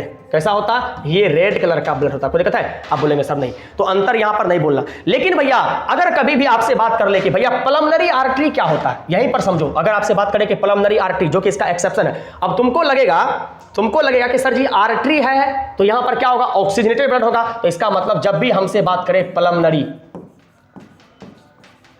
पल्मोनरी आर्टरी का, फुफ्फुसीय धमनी का, तो सर जी इसका मतलब क्या होगा, आपको लगेगा कि ऑक्सीजनेटेड, लेकिन नहीं होता ऐसा। इसमें क्या होता है, इसमें होता अशुद्ध ब्लड। क्या होता है, इसमें होता है अशुद्ध ब्लड। क्या होता है, इसमें अशुद्ध रुधिर होता है। कोई दिक्कत है नहीं सर जी। लेकिन अगर आपसे बात कर ले कि सर जी पल्मोनरी वेन, क्या बात करें, आपसे बात करें पल्मोनरी वेन के बारे में, तो भैया इसमें क्या होता है, इसमें शुद्ध ब्लड होता है। क्या बोलेंगे, इसमें सर जी शुद्ध रुधिर होता है। क्या होता है, शुद्ध रुधिर होता है। भैया इसको याद रखिएगा कि सर जी आर्टरी धमनी में शुद्ध ब्लड होता है, लेकिन पल्मोनरी आर्टरी में अशुद्ध ब्लड होता है। इसका उल्टा होता है। आपको लगेगा कि आर्टरी यहां आर्टरी शुद्ध मार दो, नहीं गलत हो जाएगा। कोई दिक्कत है, आप बोलेंगे सर नहीं, कोई दिक्कत है। अगला क्वेश्चन कि ये पल्मोनरी आर्टरी किससे जुड़ा होता है, तो भैया ये जुड़ा होता है सर किससे, आपके राइट वाले वेंट्रिकल से। किससे, अगर पूछेगा कि ये किससे जुड़ा होता है, ये किससे जुड़ा होता है, तो हम क्या बोलेंगे सर ये जुड़ा हुआ होता है किससे, ये जुड़ा हुआ होता है राइट वेंट्रिकल से। किससे, राइट वेंट्रिकल से। जबकि पल्मोनरी वेन जो होता है सर जी ये किससे जुड़ा होता है, अगर बात करें कि इसका कनेक्शन किससे होता है, इसका कनेक्शन होता है किससे, देखिए इसका कनेक्शन होता है भैया किससे, लेफ्ट वेंट्रिकल से। किससे, लेफ्ट वेंट्रिकल से। किससे बोलेंगे भैया, इसका कनेक्शन होता है भैया किससे, लेफ्ट वेंट्रिकल से। कोई दिक्कत है, आसान है, पर विश्वास करते हैं कि यहां तक में आपको कोई भी क्वेश्चन में दिक्कत नहीं होगा। अब पूछता है कि भैया सबसे बड़ा धमनी कौन सा होता है, हम क्या बोलेंगे, हम बोलेंगे सर कि शरीर का सबसे बड़ा, अगर हमसे बात करें कि भैया धमनी क्या होता है, तो हम उसी को क्या बोलते हैं, सबसे बड़ा धमनी बोलते हैं अयोटा। क्या बोलते हैं, अयोटा। तो याद रखना, अगर सबसे बात करें कि सबसे बड़ा धमनी, क्या बात करें कि सबसे बड़ा धमनी क्या होता है, हम क्या बोलेंगे सर कि सबसे बड़ा धमनी होता है अयोटा। क्या बोलते हैं, इसी को बोलते हैं अयोटा। याद रखिए भैया इंग्लिश में भी क्या बोलते हैं इसको, अयोटा। और अगर भैया आपसे यहीं पर क्वेश्चन पूछ ले कि सर जी सबसे छोटा क्या होता है, सबसे छोटा सिरा, सबसे बड़ी धमनी तो अयोटा, और सबसे छोटी सिरा तो ये क्या होगा, वेना कावा। अगर बात करें कि सबसे छोटी सिरा क्या होता है, तो ये क्या होता है, सिरा होता है वेना कावा। क्या होता है, VENACAVA। क्या बोलते हैं इसी को बोलते हैं वेना कावा। क्या बोलते हैं भैया, इसी को बोलते हैं वेना कावा। याद रखना, सबसे बड़ी धमनी, इसी को भैया इंग्लिश में क्या बोलते हैं, लार्जेस्ट आर्टरी। तो लार्जेस्ट आर्टरी हो गया अयोटा, और स्मॉलेस्ट क्या बोलेंगे भैया, इसी को क्या बोलेंगे, वेन को क्या बोलते हैं हम लोग, सिरा को, वेना कावा को क्या बोलते हैं, तो इसी को हम लोग बोलते हैं, समझना मेरी बात को, लार्जेस्ट वेन। तो लार्जेस्ट वेन क्या हो जाएगा, देखिए तो हम क्या बोलेंगे, वेना कावा। क्या बोलेंगे, वेना कावा। कोई दिक्कत है, क्या बोलेंगे, लार्ज को। थोड़ा सा यहां पर एक चीज को थोड़ा सा सही कीजिएगा, क्योंकि ये एक चीज हमको लगता है कि कहीं ना कहीं हम थोड़ा सा आपको गलत कर दिए, ठीक ना। देखिए अगर आपको लार्जेस्ट आर्टरी की बात करें, लार्जेस्ट आर्टरी, तो यहां पर क्या होगा ये। और अगर आपसे बात करें कि सबसे बड़ी सीरा, तो सबसे बड़ी सीरा होगा वेना कावा। सही कर लीजिएगा, largest artery aorta, largest vein तो क्या होगा, वेना कावा। कोई दिक्कत है, आप बोलेंगे सर नहीं, यहां तक में हमको कोई तरह का कोई भी दिक्कत नहीं है। अब मेरी बात को समझिएगा सर जी। अब नॉर्मली यहां से क्वेश्चन क्या बनता है, हार्ट बीट से क्वेश्चन बनता है कि सर जी बताइए आपका जो हार्ट बीट होता है, क्या बोलता है, क्वेश्चन पूछता है कि सर जी मनुष्य के शरीर का जो हार्ट बीट होता है वो 1 मिनट में लगभग कितनी बार एवरेज धड़कता है? तो एवरेज 72 मिनट पर सेकेंड। मतलब सर जी इंसान का शरीर 1 मिनट में कम से कम सर 72 बार क्या होता है, धड़कता है। कोई दिक्कत है? आप बोलेंगे सर नहीं। और एक हार्ट बीट को बनने में कितना सेकेंड लगता है? तो 0.8 सेकेंड का टाइम लगता है। कितना? 0.8 सेकेंड का। और भैया आपको एक बात मालूम है कि एक हार्ट बीट में, अगर हम आपसे बात करें कि एक हार्ट बीट की बात करते हैं, कितना की बात करते हैं? 1 हार्ट बीट की बात करते हैं। किसकी बात करते हैं? 1 हार्ट बीट में कितना सेकंड लगता है सर जी? तो आप बोलेंगे सर कि यहां पर समय लगता है कितना? कितना बोलेंगे सर जी? 1 हार्ट बीट में 0.8 सेकंड। और सर जी एक हार्ट बीट में सर याद रखिएगा, अगर आपसे बात करेंगे कितना सिस्टोलिक और कितना डिस्टोलिक, तो भैया एक सिस्टोलिक होता है और एक क्या होता है? डिस्टोलिक होता है। और सिस्टोलिक में क्या होता है? ज्यादा टाइम लगता है। इसमें कितना होता है भैया? इसमें होता है कितना? आप याद रखिएगा सर जी, सिस्टोलिक में होता है कम, कितना? 0.3 सेकंड का टाइम लगता है। और सिस्टोलिक में कितना लगता है? 5 सेकंड का टाइम लगता है। इसका मतलब सर सिस्टोलिक डिस्टोलिक दोनों मिलाकर के क्या होता है? 0.8। इसका मतलब एक हार्ट बीट को बनने में 0.8 सेकंड लगता है। पूछेगा कि सिस्टोलिक में कितना टाइम लगता है? 0.3। डिस्टोलिक में कितना लगता है? आप बोलेंगे सर जी 0.5 लगता है। कोई दिक्कत है? अगला पूछेगा कि हार्ट बीट का जो साउंड होता है वो साउंड कैसा होता है, आवाज कैसा होता है? तो इसका साउंड होता है लब डब लब डब। क्या होता है?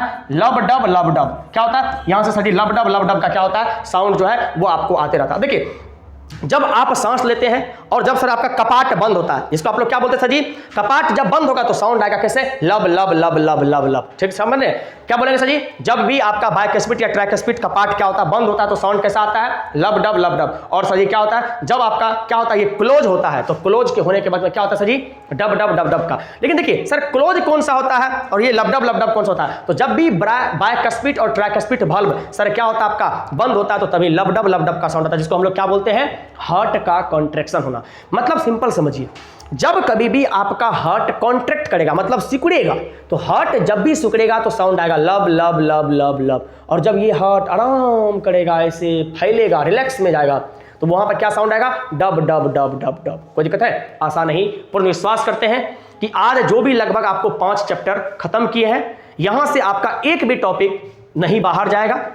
अब अगला हम एक दिन का और क्लास लाएंगे, उस क्लास में जो बचा हुआ टॉपिक है उसको भी इसी प्रकार से खत्म करने का कोशिश करेंगे। और ये लेक्चर जो नेक्स्ट वाला आएगा वो कल नहीं परसों आएगा। और तब तक में मेरे दोस्त आपका टारगेट है कि इस वीडियो को कम से कम 1000 व्यू के पार ले जाइए, ठीक ना। इसी के साथ में अगर आपको ये वाला पीडीएफ चाहिए तो पीडीएफ के लिए आप कृष्णा सर ऑफिशियल, हम फिर से बोल रहे हैं, आपको थंबनेल में भी आपको ये भी आई बटन में भी आपको मिल जाएगा लिंक, और नीचे डिस्क्रिप्शन में मिल जाएगा। डिस्क्रिप्शन में भी लिंक मिल जाएगा आपको टेलीग्राम का, और वैसे भी आपको लिख दे Krishna KRISHNA sir SIR sir official OFFICAL Krishna sir official, बिना स्पेस दिए जैसे ही सर्च करेंगे तो ऑनलाइन कैरियर प्लेटफॉर्म खुल जाएगा, वहां पर आपको इसका वाला पीडीएफ मिल जाएगा, ठीक ना। तब तक के लिए बाय बाय, टेक केयर, शुभ संध्या, शुभ रात्रि, आपका दिन शुभ हो और भगवान करे आपको वो सब कुछ मिले जो आप चाहते हो।